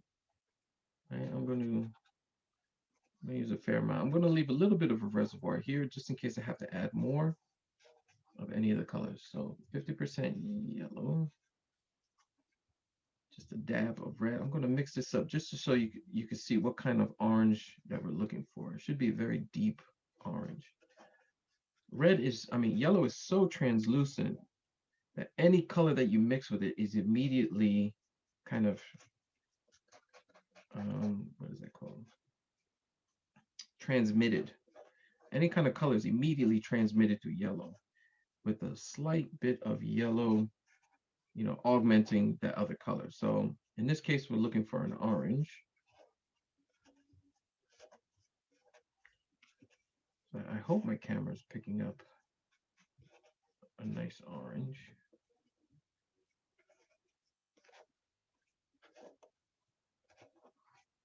All right, so you can see how useful the palette knives are. If you're using a brush, make sure you're definitely using a fair amount of paint, because your brush will want to absorb a lot of that paint. And you're actually, the more you mix, the more the brush will hold on to it, and then the less you're left with a reservoir. So a palette knife, you're almost left with, you know, you're left with 99.9% of your paint on here. If you mix with a brush, you're losing, you know, some of that paint to the brush. All right, so now I'm going to add just a little bit of blue. So you can see, compared to the amount of yellow and red, I don't have to put that much blue. And we'll see, even see if this one is correct. I might not even get it right off the bat, because a lot of the times the blue and the yellow will create a green hue, which seems to be happening. So there you go. So I added the blue, even with all that yellow and orange, yellow and red, the blue is still interacting and making a greenish hue. Now, so that should tell you, if we think about this logically, if the yellow and blue are making a green, that means they're dominant. That means we're lacking one color, and there's only one other color we can add in this particular mixture, right? So we're looking for a deep, warm brown color. Right now I have a greenish, kind of hazy, kind of brown color. So it is in the brown family, but it has a greenish tinge to it. I'm trying to get the proper light. You can see it's kind of difficult, right? The limitations of technology, our camera. So it does look like a nice brown, but to me, it doesn't have that warm richness to it, right? So I'm going to add a little bit more red, all right? And I'm going to see what that does.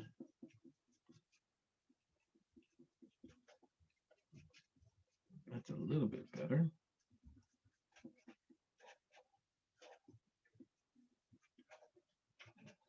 Yeah, it has a little bit more of that. It should look like somewhere between milk chocolate and dark chocolate, right? Dark chocolate is really dark, and milk chocolate, it's a little light. It's a little too light. So somewhere in between, right? If you can gauge that brown. I mean, I eat chocolate almost every day, so I kind of know exactly what that means. All right, so now I have that nice, rich, warm tone. I think I want it a little bit darker though. So I'm actually gonna throw caution to the wind. I'm gonna grab some more blue. So we also want it to be a fair amount of darkness to it. But now adding that blue adding the blue back kind of gets me that same kind of greenish tinge, right? Because now it's still interacting with the yellow. So what I have to do is add some more red.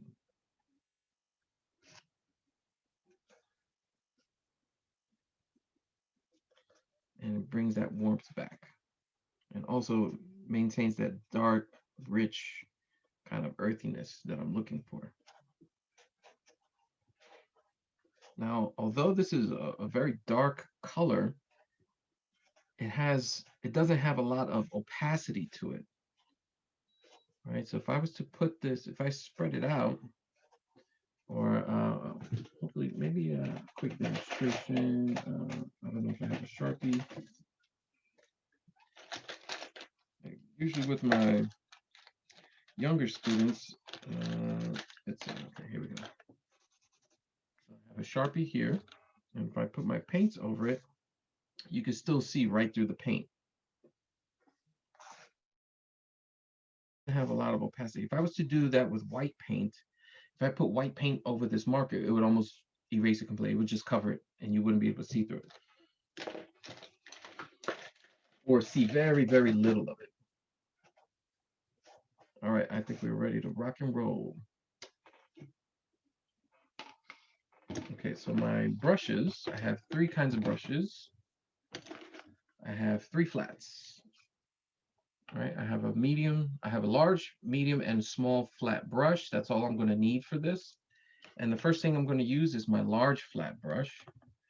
All right, first thing we want to do is prep our brush or prime it, scrape out any extra water because we don't need the extra water, and have a rag available or a paper towel. And you're just going to wipe out any excess water that's hiding inside the brush. These brushes, the larger brushes, will hold on to a lot of liquid. The first thing we're going to do is we're going to take some paint. So when I load it, I'm not loading a lot of paint here, right? So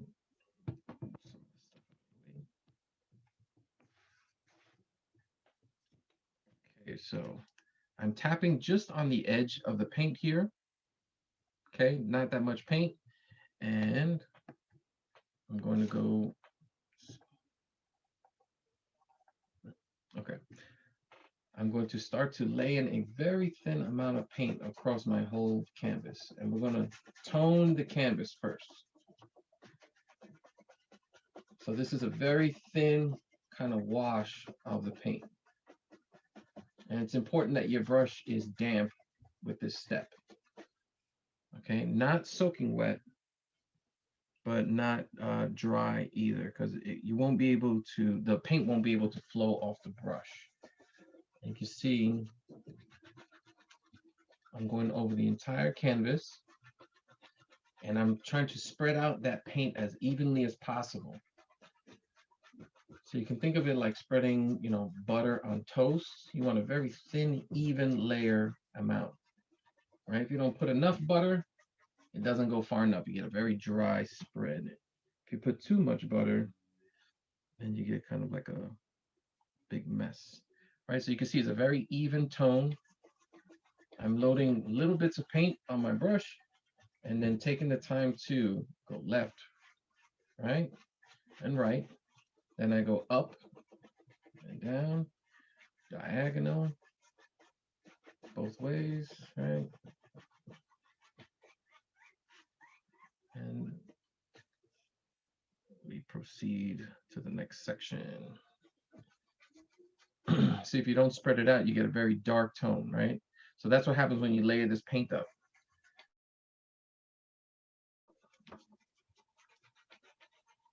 As you spread it out, you can see the opacity, our pencils come through perfectly. Now, this is what happens if you don't dry, or if you dry your brush gets dry, I should say. This is what happens if your brush gets dry. Your paint doesn't get spread around enough, and now I have a darkish kind of brownish patch here, but that's not too bad. It's kind of okay. So I'm adding, so I added just the smallest amount of water. So when I added my brush, I just literally broke the surface, just tap a little bit. White, you can even wipe off some of that water. Put it in my paint here, just to loosen it up. Okay. And now when I spread it around, it should be a nice, even, you know, very spreadable kind of tone now.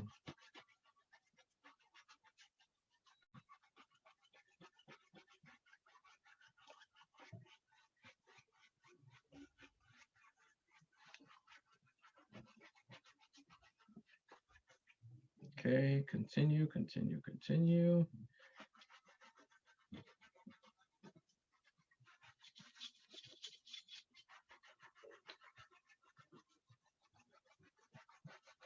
So now you can see why I needed 2 different sessions for this kind of approach to painting. And the hopes are for such a nice earthy tone, we'll be rewarded with these really rich paints on top, right? So once we layer the oranges and the yellows And even those grains, they're really gonna be these rich kind of colors, right? Because all of this will be readable through the paints, or through the layers, I should say. Right, so the light will pierce the colors, right?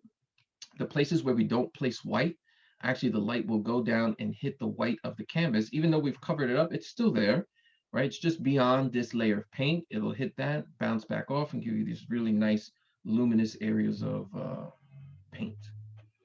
All right, so we're done with that. Next thing we can do is start to identify our let me see. Let's see if I can share an entire screen.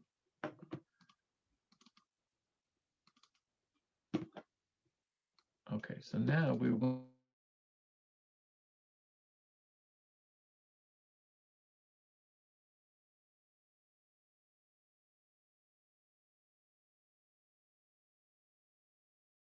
to squint at your painting, right? Squinting is, uh-oh.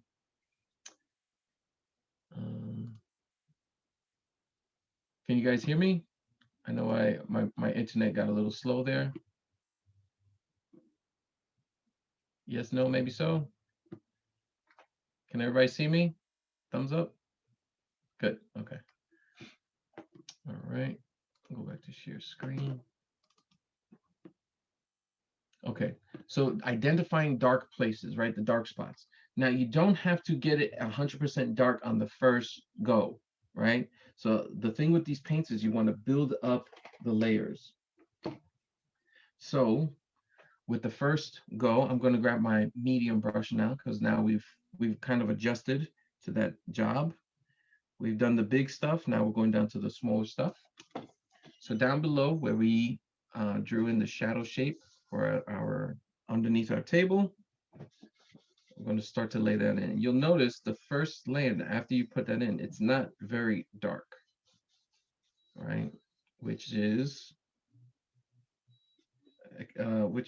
expected. And that's not our intention to get 100% darkness right off the bat. So just to iterate what I'm saying, the difference in tone, switch, right, between this brown and this brown, it's the exact same color. This is 3 layers. This is only our first layer, okay? So anything that we do will have to be revisited down the line. I'm going to go to the other side of my blanket down here. Let me lower it just a little bit so you can see. So right in this triangle here that we created, we have the other side of our underneath our table. That should be the same darkness as this guy over here. All right, next I'm going to go to the jug because that's nice and obvious. I don't even have to think. Excuse me? Yes? Can you please slow down? Sure. Well, what part are you up to so I know how much to slow down? I'm still filling the canvas. Okay. All right, so after the jug, I will pause for 2 seconds. I'll pause for more than 2 seconds.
You can move on now. Okay, so have you done the shadow shapes underneath the table here? No, not yet. All right, that's what you're doing next. Okay, so now we're just looking for all the darkest spots, the most obvious places that are darkest, and we're going to fill those in with our first layer of paint. All right, so we're still working with this simple brown paint. And right now I'm working on my jug because that seems to be the most obvious dark shape on the canvas. And I'm even going to switch to my small, let's see, zoom in. And so if we look in between these leaves, these dark areas here are actually snippets of the jug behind it. Okay, so this darkness in between the leaves is the jug behind it. So in order to get between those leaves, I got to switch from my medium brush to my small brush. Don't leave brushes that have paint on them exposed to the air for too long, because it'll dry up and it will be permanent, right? So if you're not using a brush, you could either leave it in the water or clean it completely, and then you can lay it flat on the table. I wet my smaller brush, I took out the extra water, and I'm going to start looking for those voids in between the leaves that I created before with the pencil. Right, so these are the negative shapes in and around some of our leaves. Right, so I have these two weird shapes here.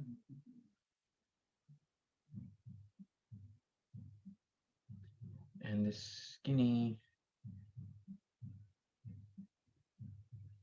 curve shape in between these leaves.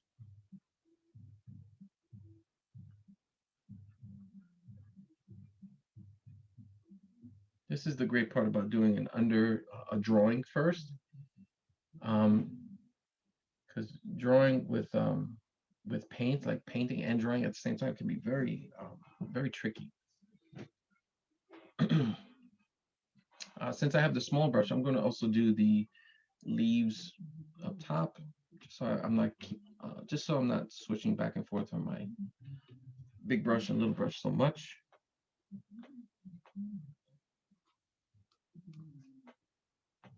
So again, this isn't something that we have to paint at the same exact time. I'm just giving you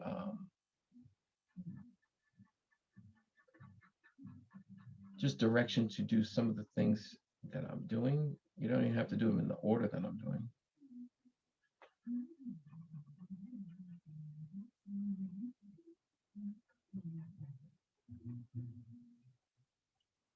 A little pigeon leaf here.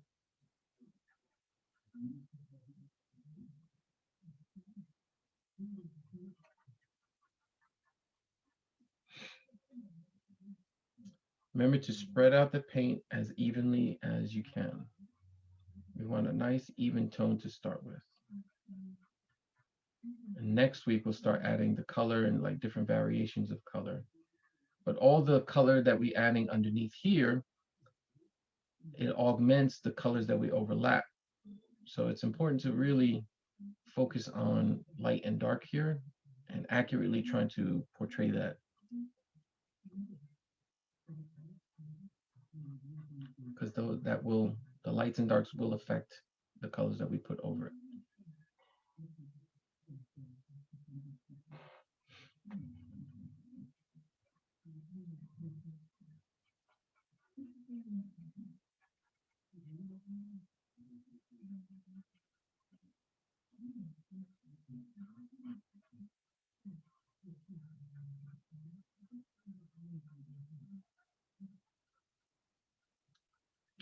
And I think the recording of this will help you guys out a lot, because then you can rewind and pause and double check your work. And just because, you know, I have to go doesn't mean you have to stop your painting. You can still progress. And I also want to make available the finished painting of one of the demo painting. So I did take several photos of that. And I even did progression shots where I started with the pencil, and then I showed the first lay-in of color, and then the second and third layer of color. Not color, of the browns, of the shadows.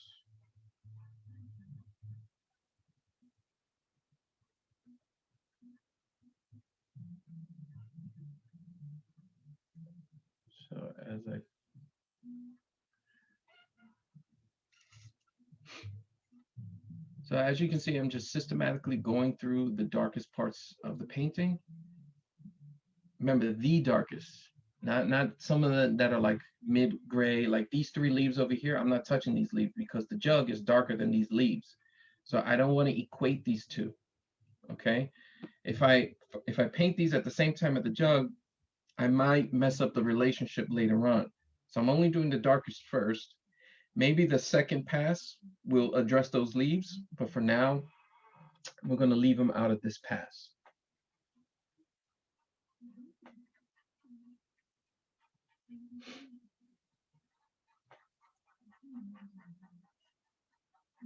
So again, I was talking about the leaves that are above the jug handle.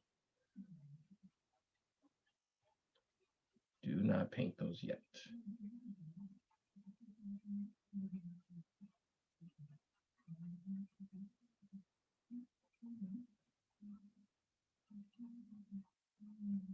If you also take notice, I'm leaving out the stem in this leaf here. Oops. All right, so that leaf, that dark leaf here, you can see how the stem, it appears lighter in between the two halves of the leaf. So the first pass, I'm just going to do the dark edges. The second pass, I'll cover the whole leaf. And since the stem will only have one layer, it should appear lighter than the two parts to the sides of it, okay? So the other leaf will get two passes. They'll be twice as dark as the middle stem. So I'm leaving it out the first time. The second time, I will, in fact, go over it. All right.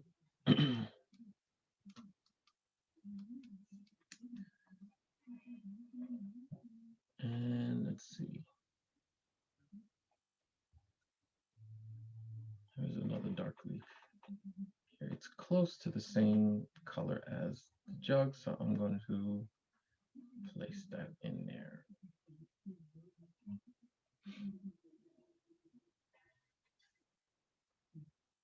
I think I'm also going to do these two leaves over here because they're very dark.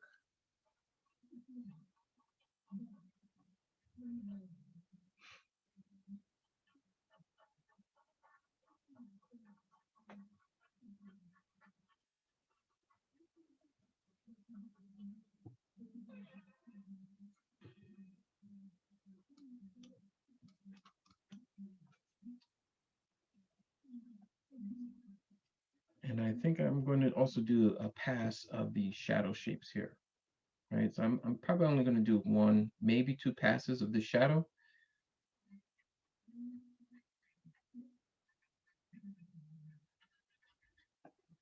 I'll show that down here. So this is the shadow of the cloth on the table. And we drew the contour line of these shadow shapes. So if you did do that, it should be fairly straightforward to push those in.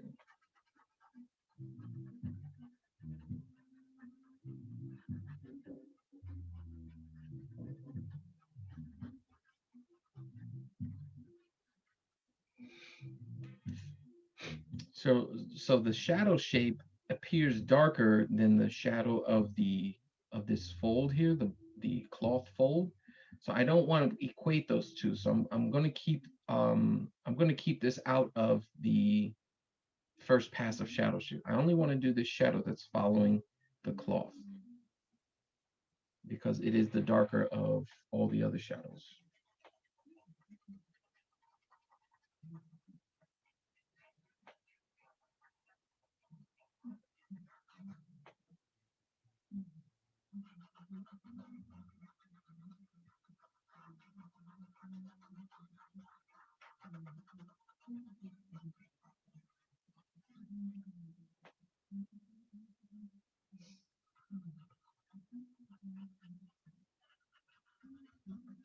And by the time we finish this, all the things that we painted initially, they should be dry. Right? If you've been spreading out your paint nice and even,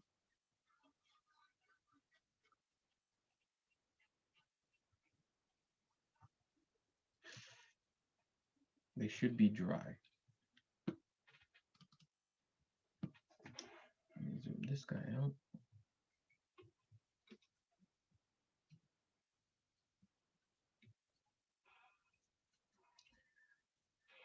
So for first pass, this is what I have so far. Stop sharing for a second, just so you can see on a larger scale.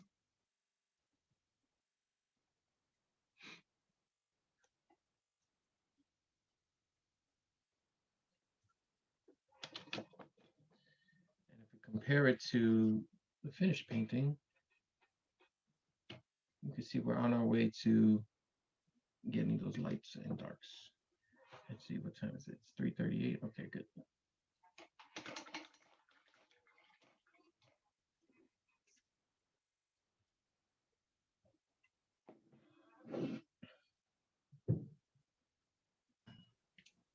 So is it darker brown? Can you repeat the question? Is it the darker brown that you're painting the shadows with? We're only using one color, and yeah, that's the darker brown. We're not using any other colors. We're only mixing this and then adding different layers of it to create darker browns and lighter browns. Okay. So I only use the difference between these different lights and darks is just the amount of layers that I put. So my jug here has about 3 or 4 layers of that same brown color. I didn't add any black, and to the lighter browns, I didn't add any white. Oh. Okay. Okay, thank you. Yeah, white is not a part of this equation at all.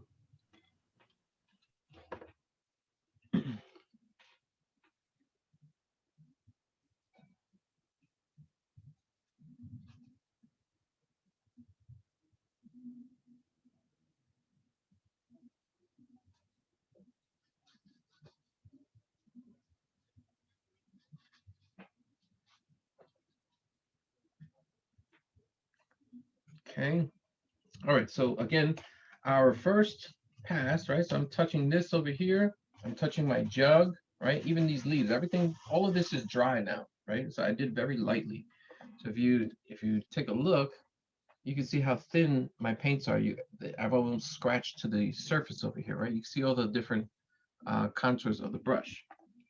The second pass, you'll see a lot of that disappear, and you'll get much more solid paints, okay? So everything that you did once, if it's dry, and only if it's dry to the touch, right, you're going to go over it again to create our second layer of darkness. Now, if you have to move your canvas, I suggest you do whatever it takes to get your painting done. It doesn't have to be, on an easel, and stuck there the entire time you're painting.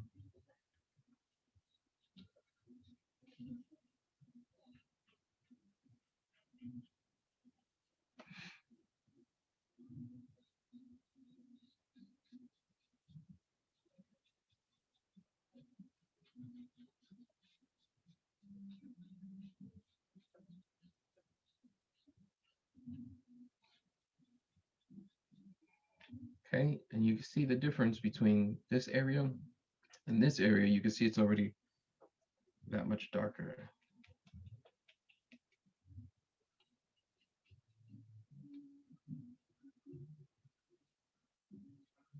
And every bit that we add puts everything else into context, right? So the fact that we made this darker, this bottom edge makes everything else look just that much lighter, right? So originally when we put that paint down, all the shapes that we had colored in, those were the darkest of those shapes. Now that we've added another layer, this is the darkest, and now this is the second darkest, right? And you'll kind of see my point when I put this paint on the jug.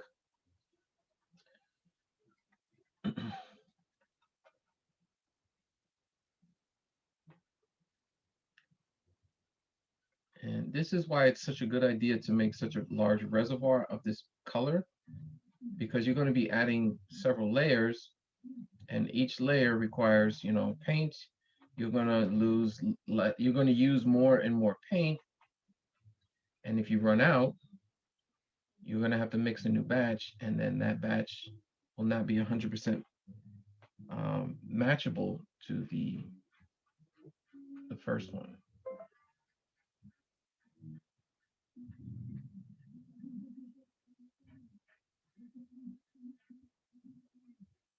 So now you can see the difference between this brown and the jug, right? So these two leaves and the jug, they were the same color in the beginning, but now that I add a second layer to the jug, now you can see it's that much darker than the leaves there.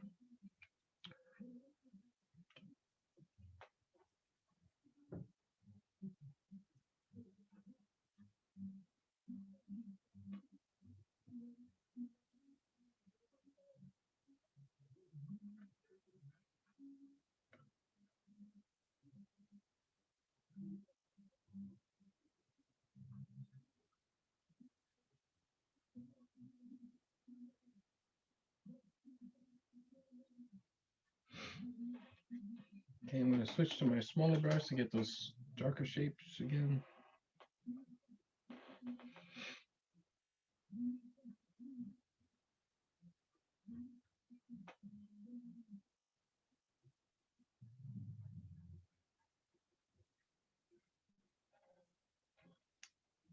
Again, those brushes, if they're in the water, be careful of the hidden water inside them. Make sure that you're wiping them on a rag or a paper towel.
Okay, so just going over all my shapes, my darkest shapes. I really want them to stand out as the darkest shapes because that's what the original shows us.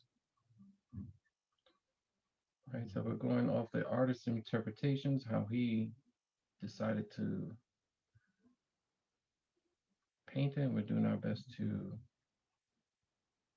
kind of recreate that. Everybody's going to be a little bit different.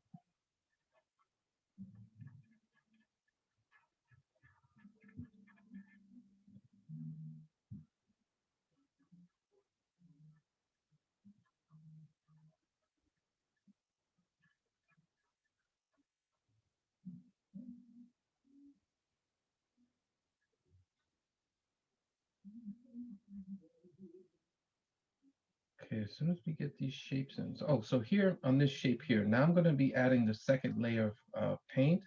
So you can see how dark the sides of the leaf get. Now this looks almost white in the middle. So if I just go over it and I spread out the paint evenly, it's still there. It's much darker now. It's more subtle, but I could still see the spine of it. All right, so that's kind of like the trick of layering with, you know, with our paints. It's kind of the secret to glazing. As if you guys have ever heard of the term glazing,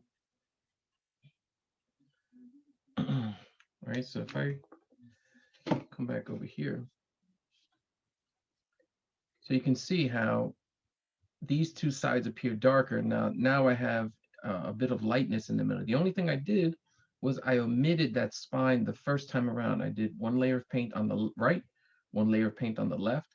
And then the second time I went around, I did a layer of paint over the entire thing. But since that spine will always have one less layer than those next to it, it'll appear lighter than the other ones, okay? So that's all we're doing. We're using the ability to layer our paints to create lights and darks and to differentiate all our shapes.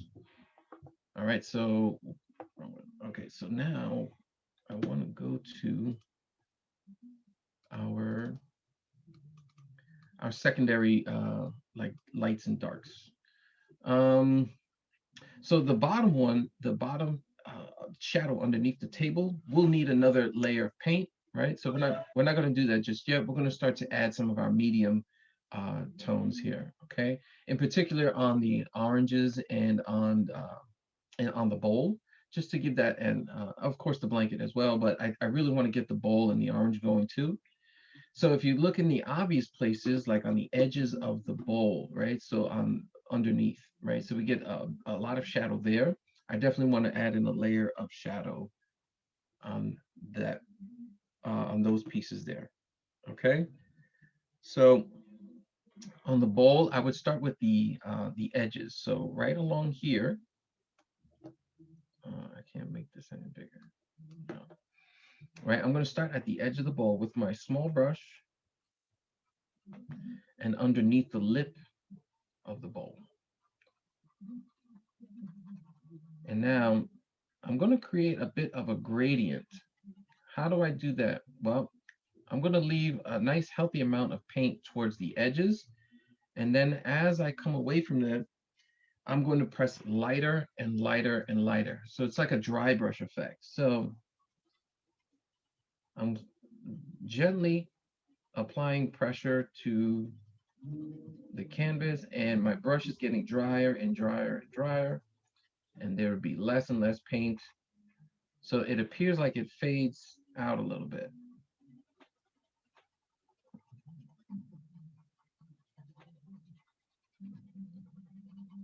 Okay. So now we'll be able to add more paint to the edge and it'll appear darker. Don't do it too quickly. I'm just, don't do it now, as a matter of fact. I'm just trying to quickly show you that it'll add some darkness to the edge, whereas the middle of the bowl will appear, you know, lighter. So all we do was stretch the paint bit thinner towards the middle, and this will create like a height, not a highlight, but a lighter spot on the bowl. So the edges will appear in shadow, but the middle of the bowl will appear in light. So again, on the other side.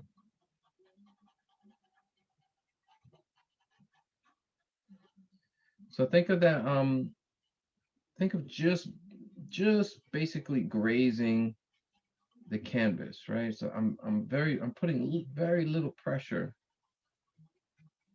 on the canvas.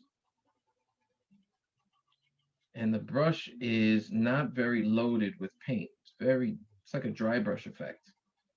I'm trying to drag over just a tiny bit of paint back and forth, and we get a bit of a gradient there. I'm going to put a little bit of dark brown along the edge where the bowl meets the cloth.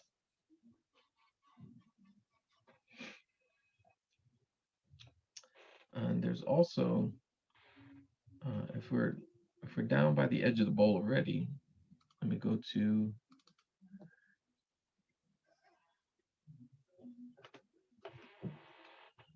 some more light on this.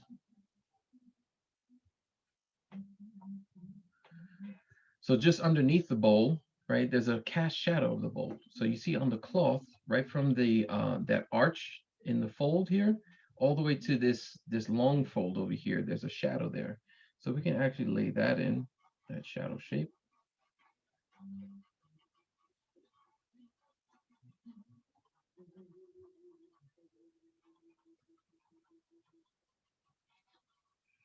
Okay, we also have shadow shapes on the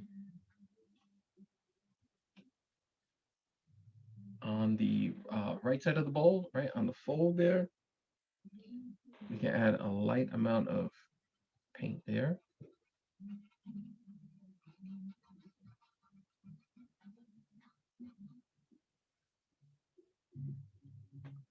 And in this fold here, this kind of like teepee, this triangle shape over here. Add some paint there. So now we're just going around looking for shadow shapes wherever we can find them. So next to the lemon inside the bowl, there's a bit of a shadow there. Also, there's a hard edge right where the fabric creeps up over the bowl. Right, and now I'm playing around with the shadow shapes inside the bowl that are on the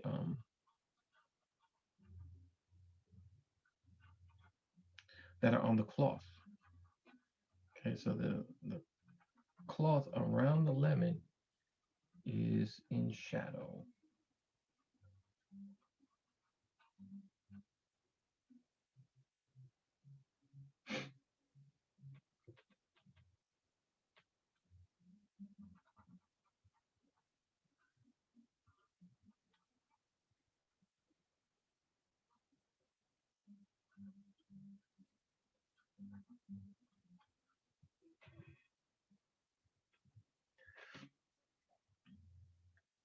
I'm going to go to the other side of the bowl.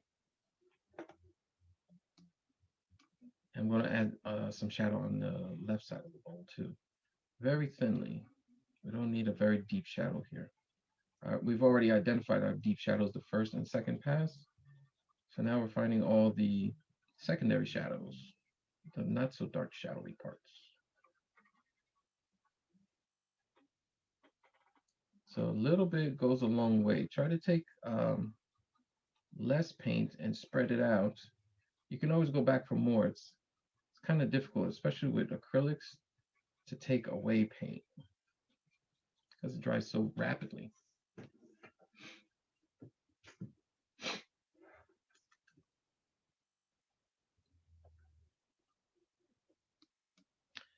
Some other areas of shadow that we can do on the cloth. I'm going to get inside of this guy here.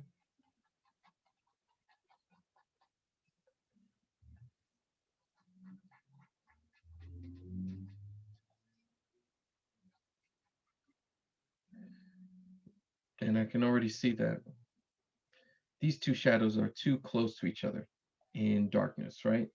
So if you look at the painting, the shadow, the cast shadow here on the edge of the table is much darker than the shadow next to it. So I have to redefine that relationship between those two shadows next to each other. So I'm going to add another layer of shadow there.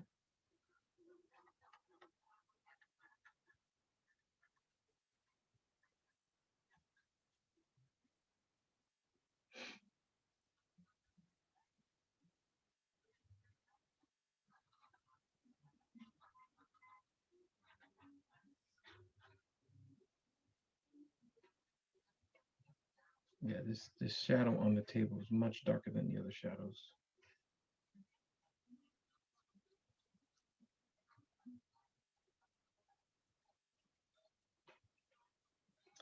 All right, let's see, 356. All right, so on the left side over here, on the folds over here, I can start to establish that we've already drawn the shadow shapes for that side of the painting.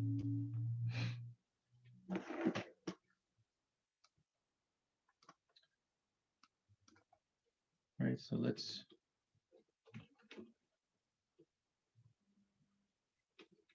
talking about this area here, we need shadows on the inside. We're going to fill in our shadow shapes that we drew in before. If you didn't draw them in now, you can paint them in.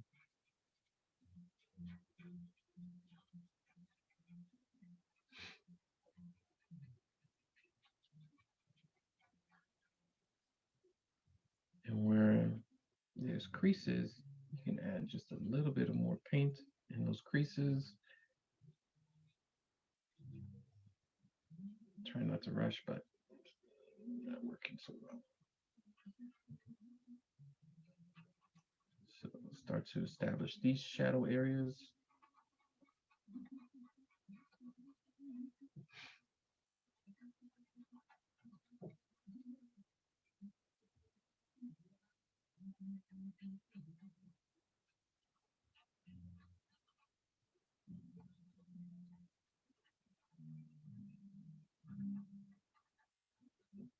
So now it's almost like we're drawing with the paint. Right, so this is another good reason why it's to start with a drawing, right, with our thumbnail, because we've acquainted ourselves with the shapes that we want to accentuate and really we want to showcase. And it becomes a little like muscle memory. It's like, oh wait, I remember in this portion right here there was supposed to be a line. And you can always confirm that by looking at your thumbnail. And you're like, yeah, there was supposed to be a line here. So just along this line here, I'm starting to draw that shape. I don't know if you guys remember that pointy Hershey Kiss shape.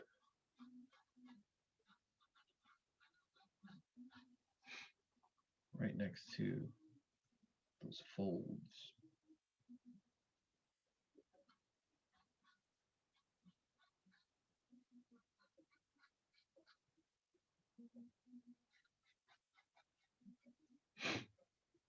Inside of this arch here, we need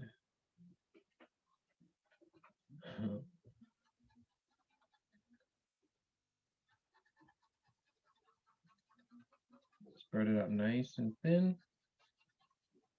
And now you have two different browns, right? You have a thin brown and then you have your other shadow shape that's double that. So that's why it was important to do those darker shadows first, because we're going to keep adding layers. And then if you were to do it all at the same time, it would get confusing what's what. I think this is a fold line here. So any deep creases, any deep fold lines, you can add a little bit of paint there to keep it as a placeholder.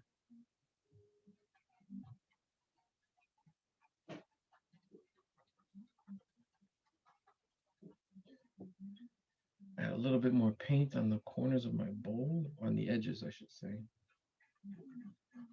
just so they stay nice and prominent, and they don't blend into the other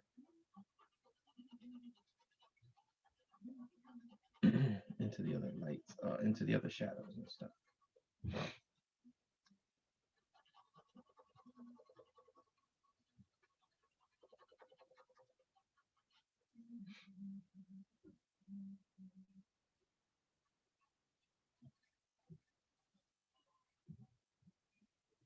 Okay. Some other lines up here. We could draw a line around this, but make sure it's very minimal. It doesn't have to be that prominent. That's around this like fold shape over here.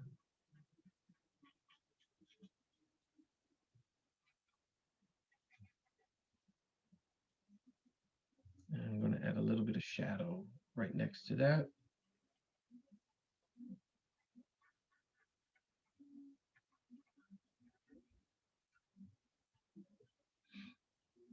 And a little bit of color here on this fold, because this side is in shadow.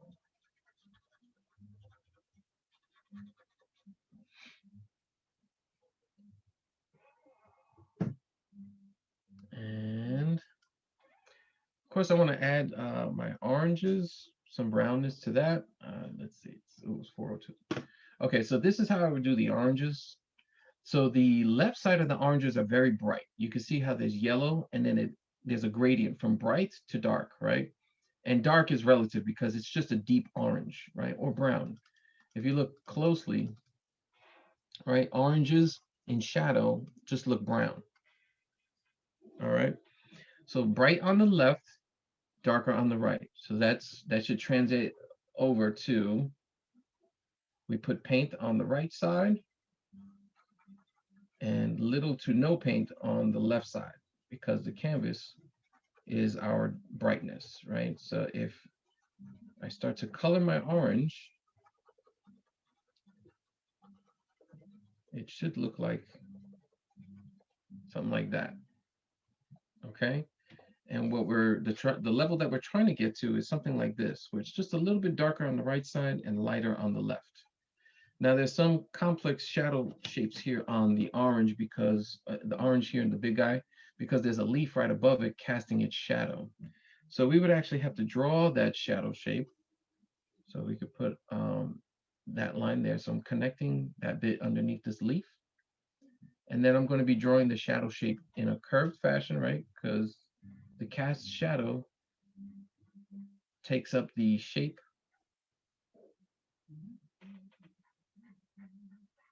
It takes the shape of the shadow being cast on it.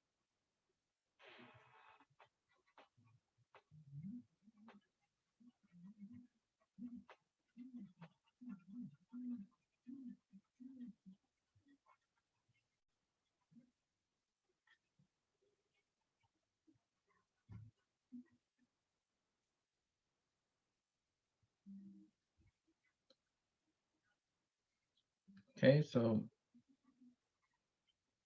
if you're going to put a hard edge on your orange, just make sure that it's done on the right hand side, because the left side is where the light is.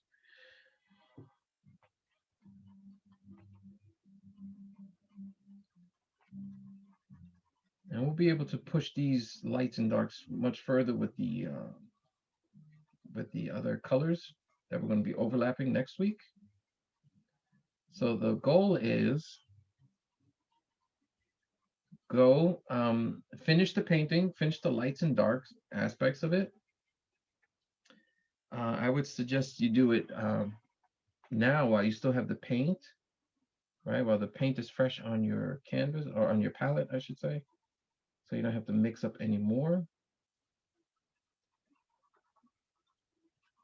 And it's just more of the same. It's identifying the mediums, the medium shadow areas and the darker areas, and just applying different amounts of layer of paint.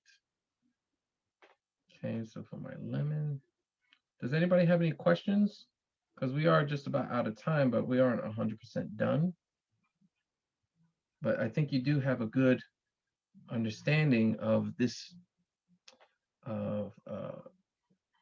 this phase of the painting. It's just more of the same, really. It's just finding the shadow areas, applying a thin amount of brown, right? Thin amount of paint. And then you look back, you reassess, and you say, okay, is that enough to define the form?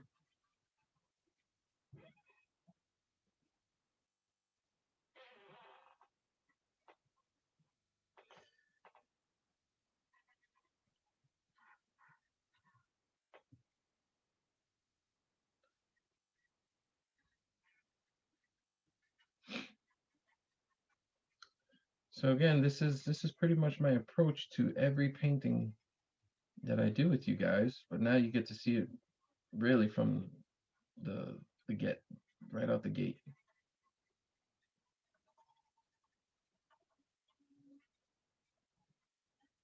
So normally it would be very hard to do this kind of stuff in person, but this is like kind of the advantage to doing some remote work here.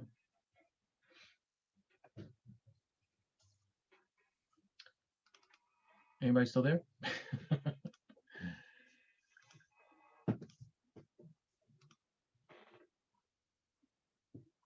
All right. So Sharisa, are you there? Yeah, I'm here.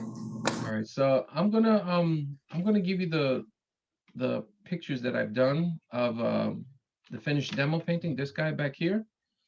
And if Alright. because we did get pretty far as you know, the live demo, Mm-hmm. but there's still some unfinished sections, but it's just more of the same. It's nothing new. It's just, you know, adding more, you know, more paint here and there.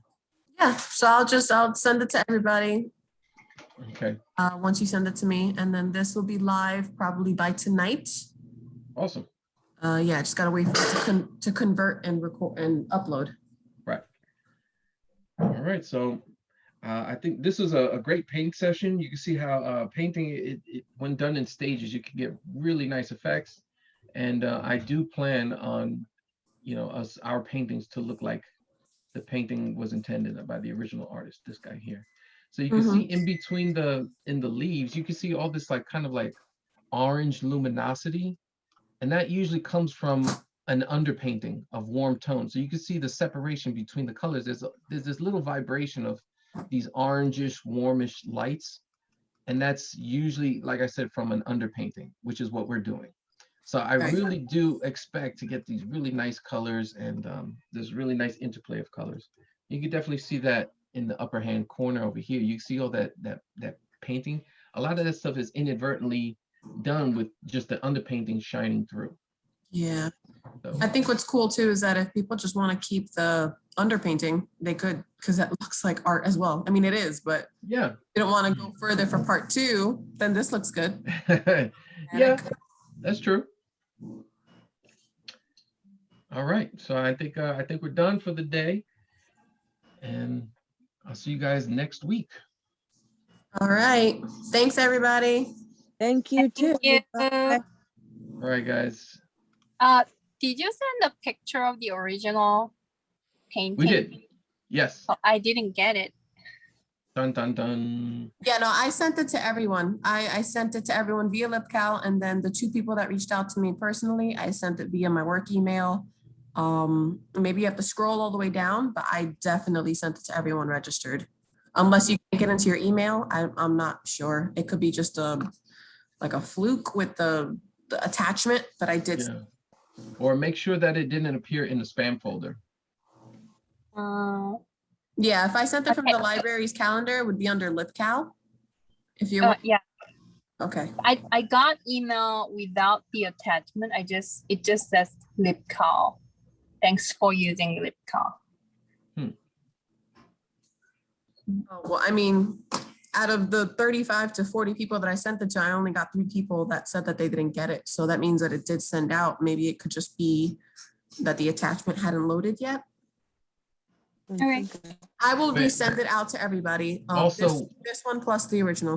What device are you trying to open it on? Are you trying to open it on a tablet or a computer? Computer. Okay. Well, it could be my email is full, so I'll delete some. I'm not sure. All right, we'll work it out. All right, so I'm gonna get those other progression shots to Sharisa, and she'll send those out to you guys. And Thank you guys should you. be on your way. All right, thanks, guys. We're gonna end this now. I will send out the email to everybody. Thank you so much. Thank you, Sharisa. Appreciate it. Yep. Till next Thank time. All right, Bye. guys. you. Bye-bye. Thank you.